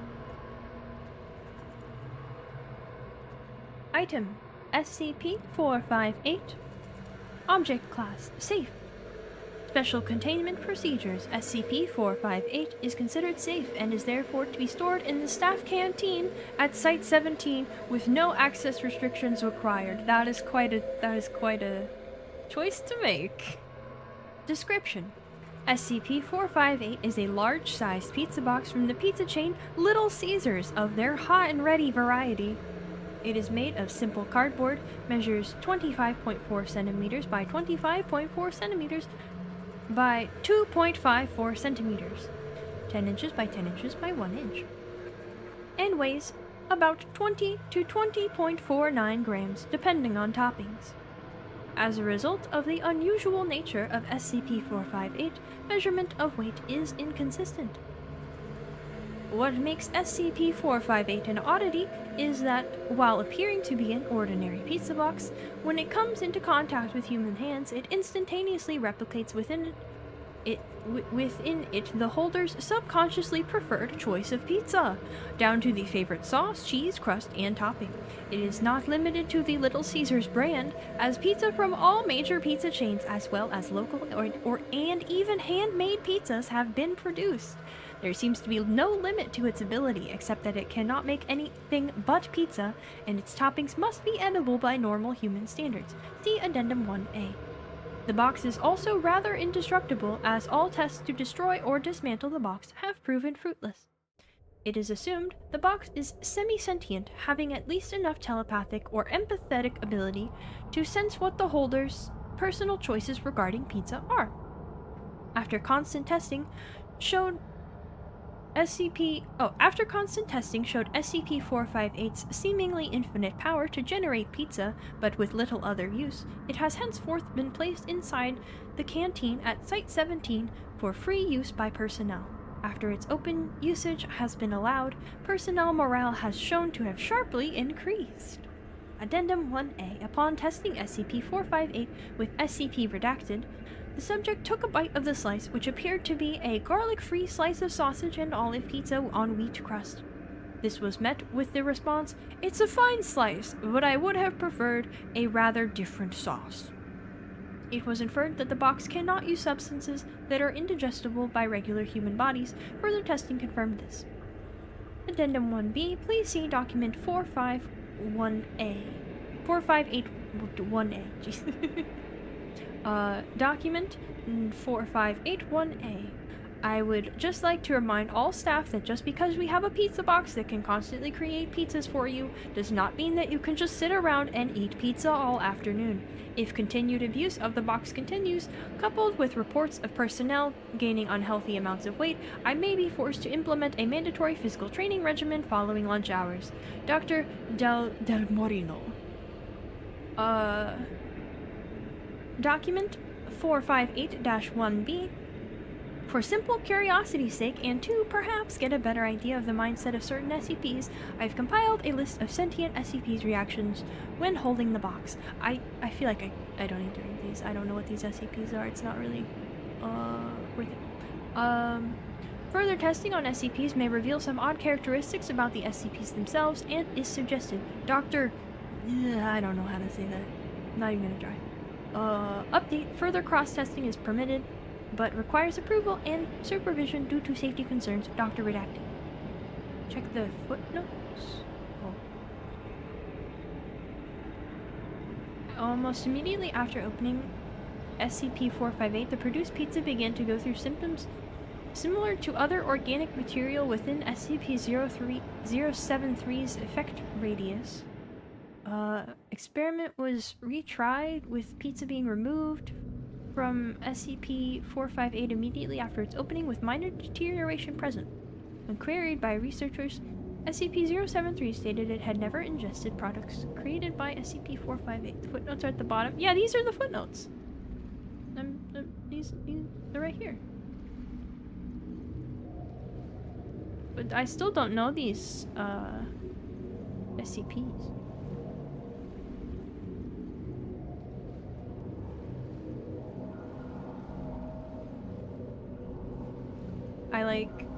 SCP-2118 remarked on how her mother would love the pizza if she were there. What an odd... No, I know that these are the same. If I mouse over this, it gives me the same thing that's down here. They're the same.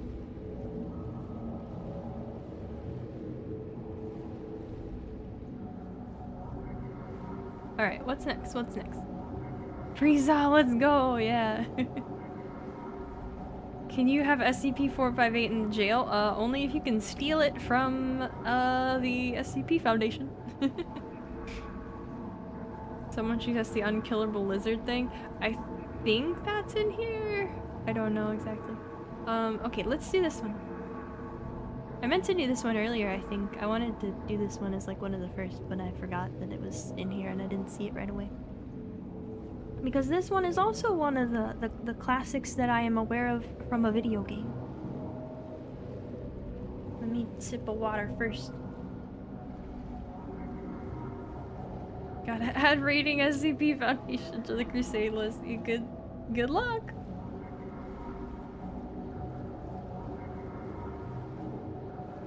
Good luck! Alrighty. Item number SCP-087. Object Class Euclid. Special Containment Procedures. SCP-087 is located on the campus of Redacted. The doorway leading to SCP-087 is constructed of reinforced steel with an electro-release lock mechanism. It has been disguised to resemble a janitorial closet consistent with the design of the building.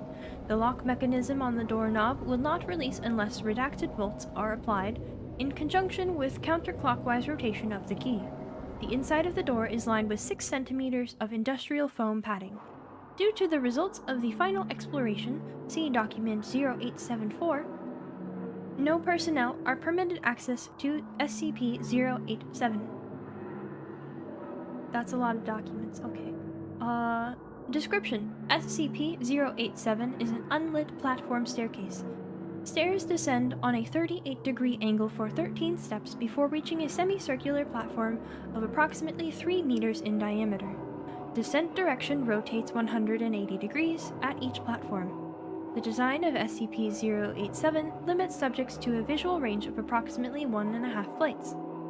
A light source is required for any subject exploring SCP-087 as there are no lighting fixtures or windows present.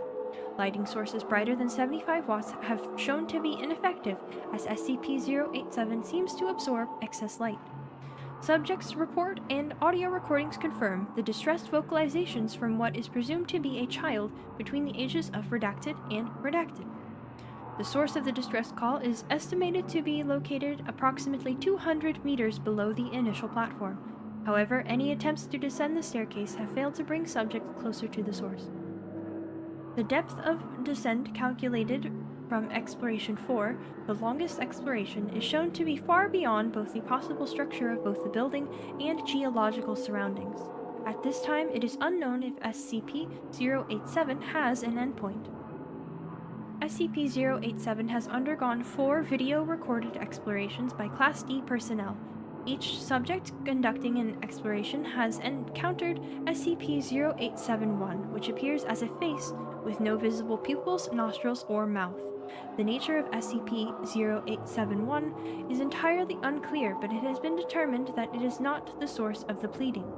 Subjects exhibit feelings of intense paranoia and fear when faced with SCP-0871, but it is undetermined whether said feelings are abnormal or simply natural reactions. Addendum.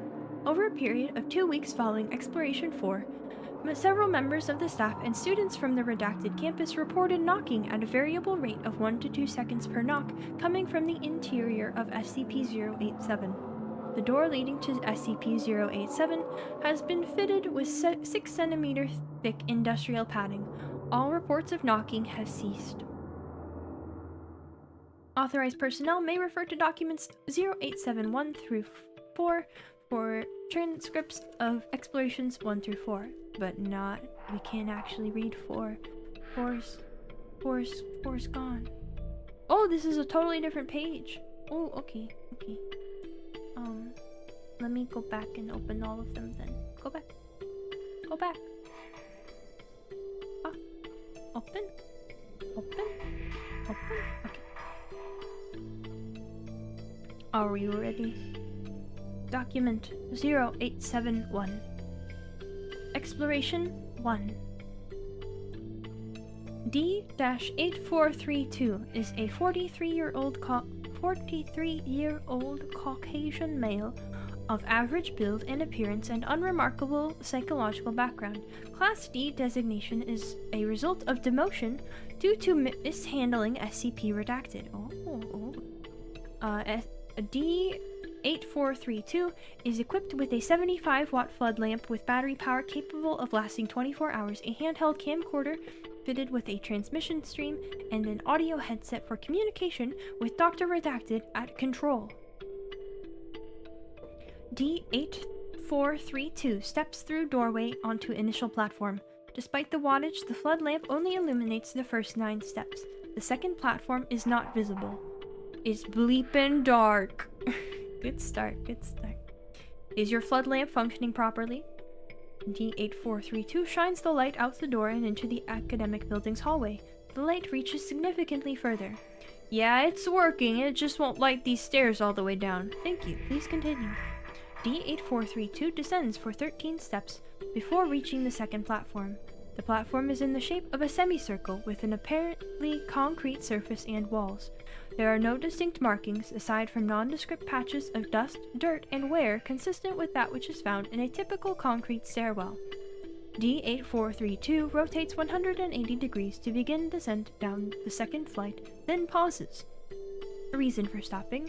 You hear that? There's a bleeping kid down there. Sounds like one. None of the described audio is feeding through the camera or mic at this time. Could you please describe the sound? It's young, either female or a very young boy. It's crying and sobbing and saying, please, help, please. Yeah, it keeps repeating that and crying. Can you estimate its distance from your location? Bleep, I don't know. Maybe 200 meters down? Please continue to the next flight. The subject descends another 13 steps. As he reaches the landing, audio of the child as described is picked up.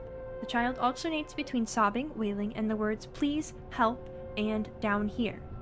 The level of audio is consistent with D8432's report of it being approximately 200 meters below. Can you still hear the crying? Yeah. We're picking it up as well. Please continue down. Stop if you notice any changes in the audio or environment. The subject descends another 3 flights of stairs before stopping. Keep going? Please. D8432, sorry. Continues another 17 flights, total of 22 flights before stopping. There are no visual changes in the environment, and each flight has been a consistent 13 steps. D8432 says, I'm not getting any bleeping closer to the kid. Stereo audio confirms that the crying noise has not increased in volume and remains approximately 200 meters below the subject.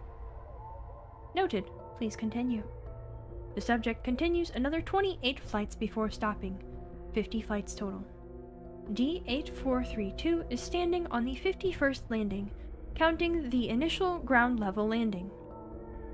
D8432 is estimated to be 200 meters below the initial platform. 34 minutes have elapsed. The volume of the crying has not increased. I feel a little uneasy. You spent a long time in a dark, unknown stairwell. It's natural. Please continue. The subject hesitates before stepping down on the next stair. As the subject moves forward, the flood lamp illuminates a face located approximately at the bottom of the flight. SCP-0871. It appears to be the same size and shape as a human head, except it is lacking a mouth, nostrils, and pupils. The face is completely motionless, but is making direct eye contact, indicating its awareness of 8432. D8432. Bleep! What the bleep is that? Bleep, bleep, bleep, bleep, bleep, bleep, bleep, what the bleep? Can you please describe what you see? It's some sort of bleeping person face thing. It's bleeping looking right at me. Bleep, bleep, bleep is looking right at me. Is it moving? No, it's just staring at me. Bleep, bleep, bleep is creepy. Please approach and further illuminate the entity. Bleep, bleep, bleep, I don't want to bleepin'. The face jerks forward about 50 centimeters directly towards D8432. Bleep, bleep, bleep, bleep, bleep, bleep, bleep, redacted.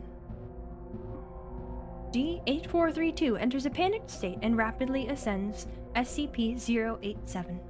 D8432 reaches the ground floor in 18 minutes, at which time he collapses and passes out. There is no sign of SCP-0871. Review of the footage indicates an equal number of flights and steps ascending as descending. Audio of the crying and pleading remains at the same volume until the last flight, at which point it ceases. Medical reports indicate collapse was a result of the rapid ascension of the stairs, causing fatigue. Wow. What the bleep indeed? I haven't screened these, so I gotta make my language decisions on the fly. Class D personnel are disposable people they use to test SCPs. Ah, I see. People who had death sentence. Ah, okay. Man, that guy had a death sentence for mishandling whatever SCP. He must have really messed up. He must have really bleeped up. Okay. Alright, we have Exploration 2 still to go on our stair adventure.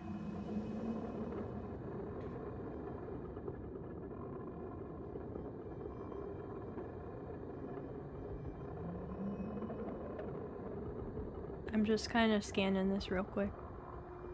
Just kind of scanning it real quick. Okay.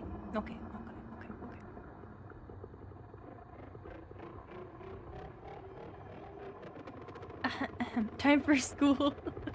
Get ready to get proper schooled on these SCPs. This one is in a school.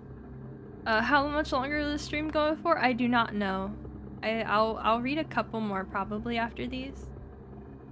Is there a candy bowl one? I don't know. Probably. How's my voice? It's getting a little tired. It is getting a little tired. I got a couple more in me, maybe. Maybe we should skip these other stairs ones and go for just a different SCP.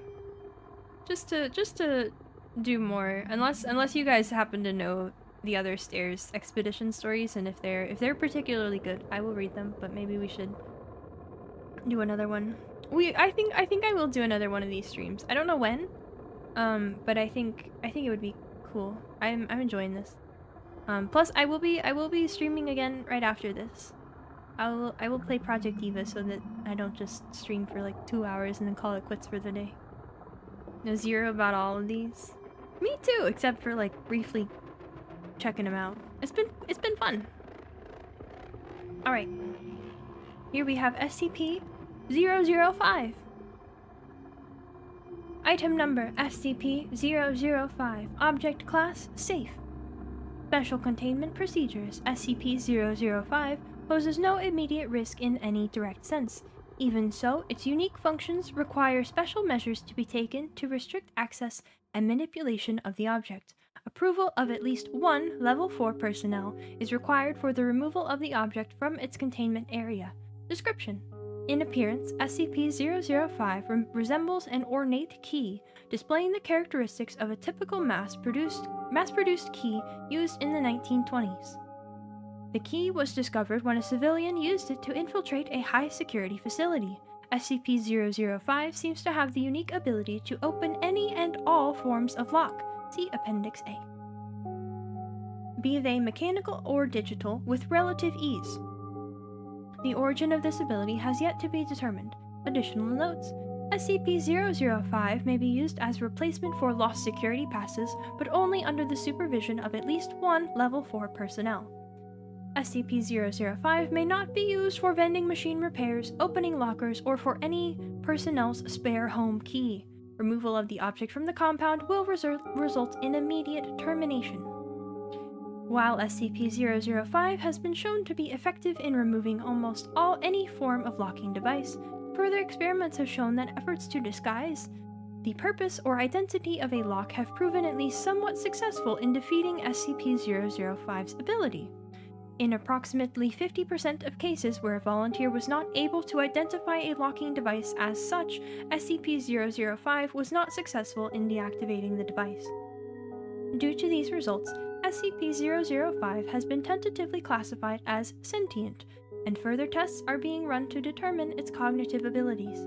However, there are no results that show any traits that prevent it from being able to identify any particular locking device, only that the aforementioned device has been heavily concealed and disguised. That's a fun one.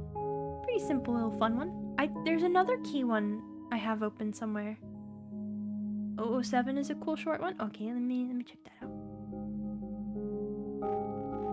Can it open up your locked heart? If it can be identified as a lock, perhaps.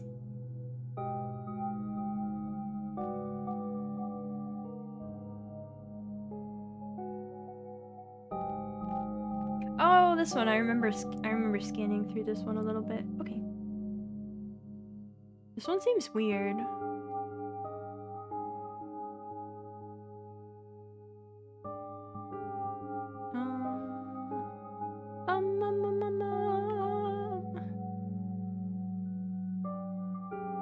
I'm just kind of we opened 007 here. I'm just kind of going through my other ones that I have open real quick to see if there's a couple more that I want to read.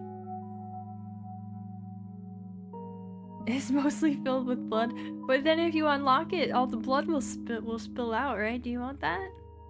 Is that a good outcome?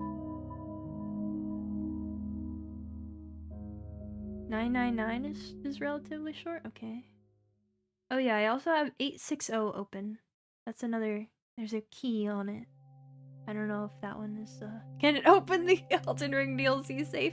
Maybe it could. 999. The what? I don't like the sound of this name.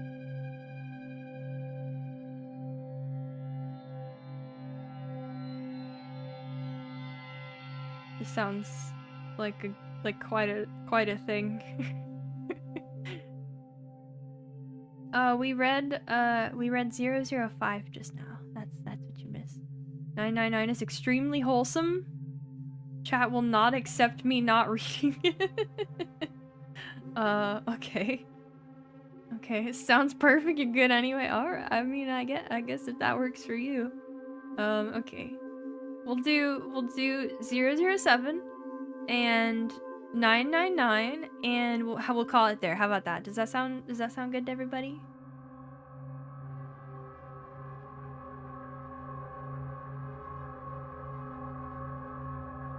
Well, not though.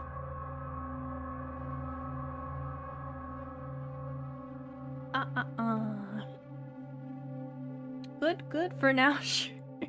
Yeah, we can always we can do another one of these sometime. All right. Here we go. SCP-007. Item number SCP-007, Object Class Euclid.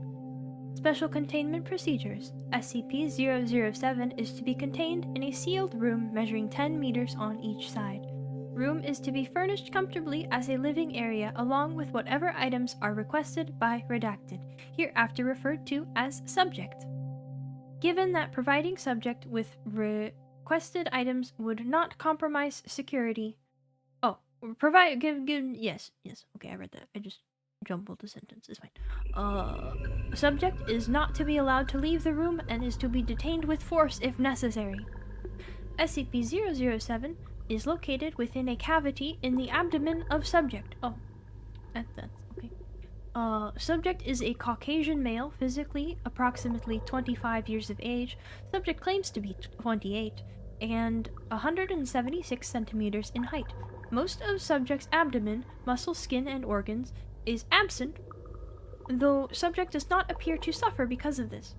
Instead of normal flesh, a sphere composed of soil and water is present, though it does not actually come into contact with Subject's body at any point. The sphere appears to be, in most respects, a miniature near duplicate of Earth, approximately 60 centimeters in diameter, although continental alignment is not consistent with that of any alignment known in Earth's history. The sphere has its own weather patterns and negligible gravitational pull, in addition to microscopic organisms somewhat resembling those of modern-day Earth inhabiting it.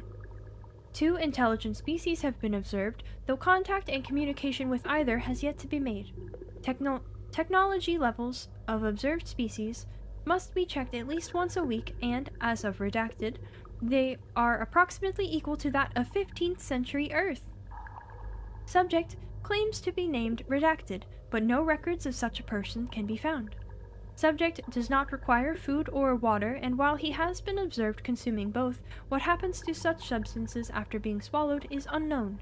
Subject is intelligent, IQ has been measured at 128, and amiable, and regards the planet in his abdomen as a minor curiosity about his body. Subject seems to experience no stress about his unusual condition. When questioned about planet's origins, Subject replied, "I just woke up one day and there it was. I don't have any idea how it got there."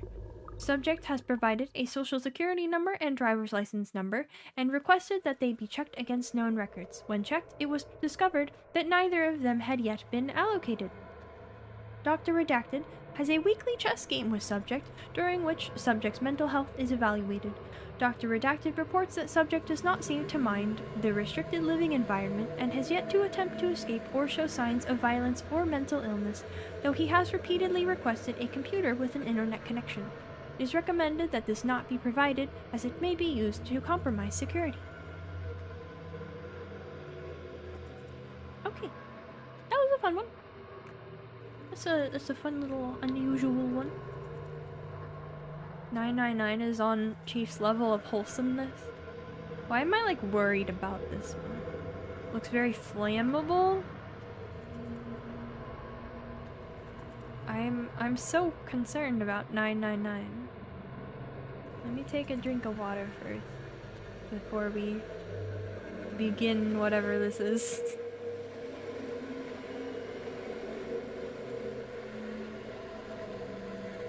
Literally the best little guy? Okay.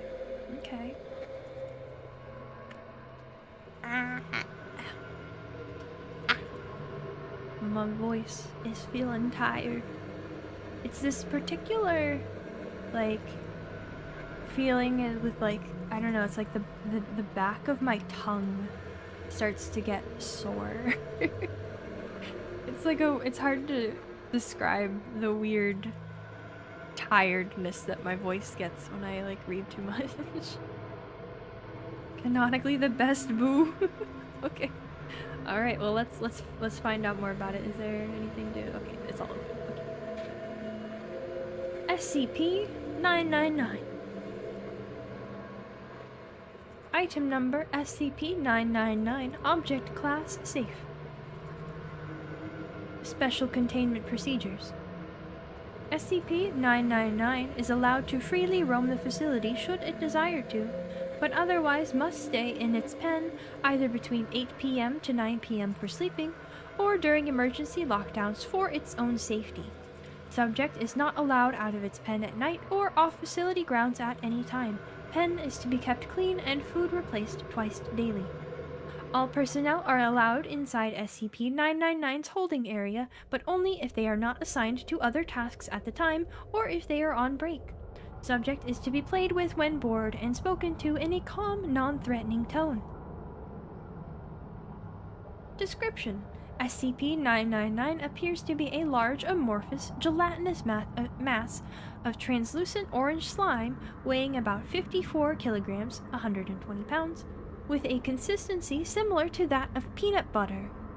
Subject's size and shape is easily malleable and can change shape at will, though when at rest, SCP-999 becomes a rounded oblate dome, roughly 2 meters wide and 1 meter in height.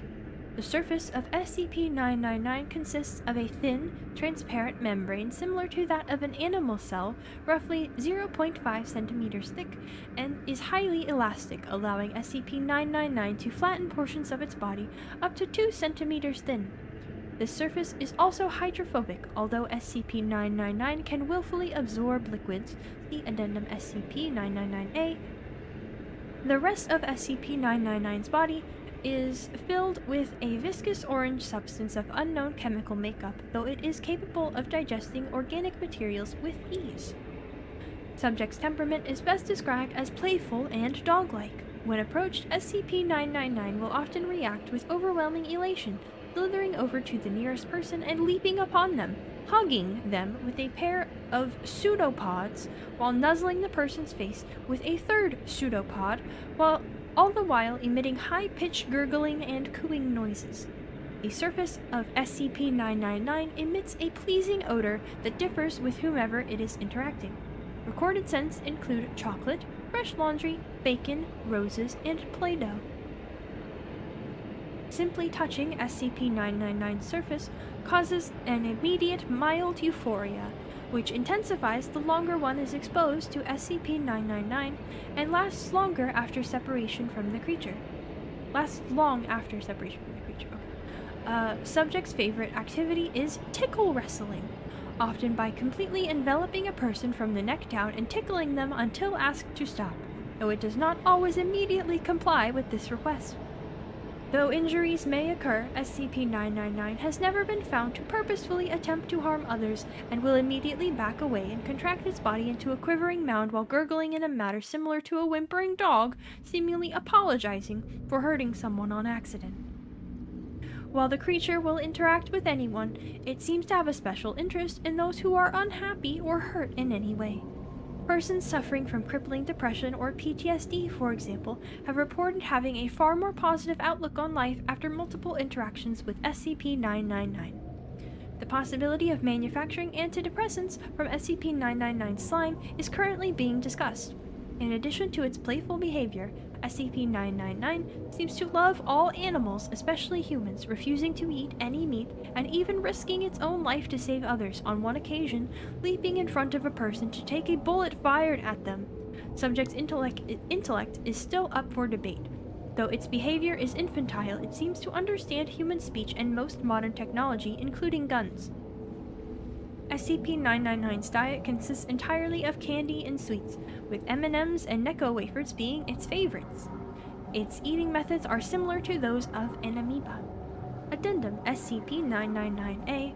Reminder to all staff: SCP-999 is not to consume caffeinated soft drinks of any kind. Last week, someone gave SCP-999 a can of cola along with its usual breakfast. Not only was it literally bouncing off the walls for half an hour, the carbonation made SCP-999 visibly queasy afterwards, and it refused to move or eat the rest of the day. SCP-999 has thankfully recovered since, but the staff member in question has been reprimanded. Dr. Redacted.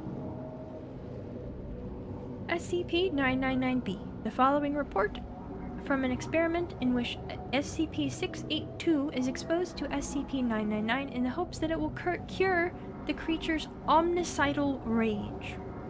We're gonna open that real quick, just a little. That thing. That gives you an idea of what that is. Okay. SCP-999 is released into SCP-682's containment area. SCP-999 immediately slithers towards SCP-682. 999. Elated gurgles. 682. Unintelligible groans. Growling. What is that? SCP-999 moves in front of SCP-682, jumping up and down in a dog-like manner while calling out in a high-pitched squealing noise. 682 groans. Disgusting. SCP-682 immediately steps on SCP-999, completely flattening SCP-999. Observers were about to abort the experiment when SCP-682 started talking again. What is this? I feel good. SCP-999 can be seen crawling up from between SCP-682's toes, up along its side and around its neck, where it clings on and begins gently nuzzling with its pseudopod. A wide grin slowly spreads across SCP-682's face. Oh, feel so happy. Laugh. Ha ha, happy, ha ha. SCP-682 repeats the word happy for several minutes, laughing occasionally before escalating into non-stop laughter. As laughter continues, SCP-682 rolls around on its back, slamming its tail upon the floor with dangerous force. Ho, stop, no tickling, ha ha. SCP-682 and SCP-999 continue the tickle fight until SCP-682 finally wears down and appears to fall asleep, with what would appear to be a smile on its face. After 15 minutes with no activity, 2 D-Class personnel enter the room to retrieve SCP-999. When SCP-999 is removed, SCP-682 immediately wakes up and unleashes an unidentifiable wave of energy from its body, all the while laughing maniacally. All persons within the wave's range collapse into crippling fits of laughter, allowing SCP-682 to escape and slaughter all in its path. Meanwhile, SCP-999 quickly rescues as many persons as it can, taking them to a safe place to recover from SCP-682's laughter wave, while agents suppress and recontain SCP-682. Despite the tragedy that SCP-682 had brought upon the facility, SCP-999 has not shown any fear towards the creature, and in fact has made gestures suggesting it wants to play with SCP-682 again. SCP-682, however, has stated that... What? I don't know that word. Is that a bad word? That something little something can something and die. Wow. Memo from Dr. Redacted. While the test was unsuccessful and ended in tragedy, that had to be the funniest thing I have ever seen. I never thought I'd see the day when I would regard SCP-682 as cute. Please send me a copy of the security tapes ASAP. What a guy that doctor is, huh? I see. Best boy, huh? We love the goo dog. that was cute.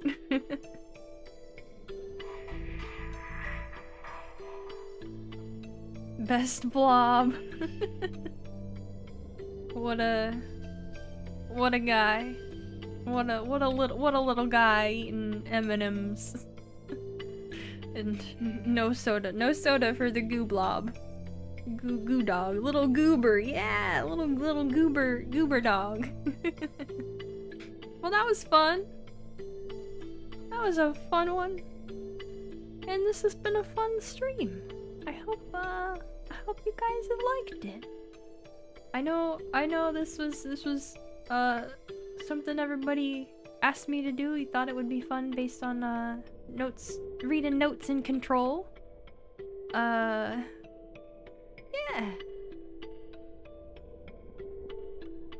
Oh yeah, I see the picture of him in the Discord. Very, very cute. I like this depiction reminds me of like Slime Rancher. I imagine him as like a Slime Rancher slime. Whoa. This was fun.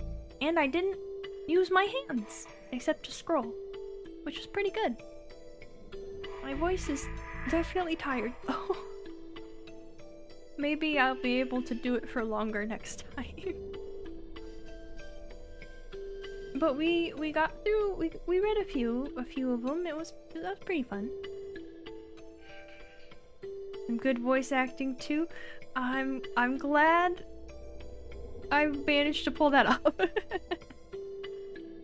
I just kind of rolled with it. Enjoyed your stay here. Come by more of my streams. Excellent. I'm glad. I will actually. I'm gonna stream again in a few minutes. Let me actually get that ready. So I can send you guys a link to it. I can't do redirects. How do I get there from here?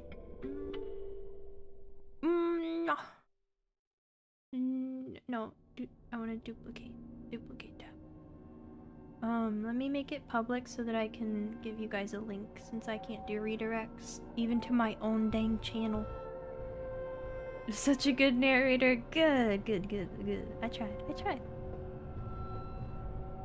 Gonna be a mainstay on the channel. You'd love more of these streams. Yeah, I don't know when I'll do another one. With like the end of the year coming up and all that.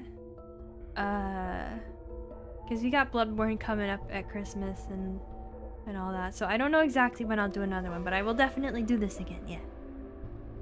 Really enjoyed listening. Thanks for the stream. Thanks for coming and hanging out. I'm glad you guys liked it. I'm glad you thought I did a good job and I was able to entertain you all with my voice and not even a game.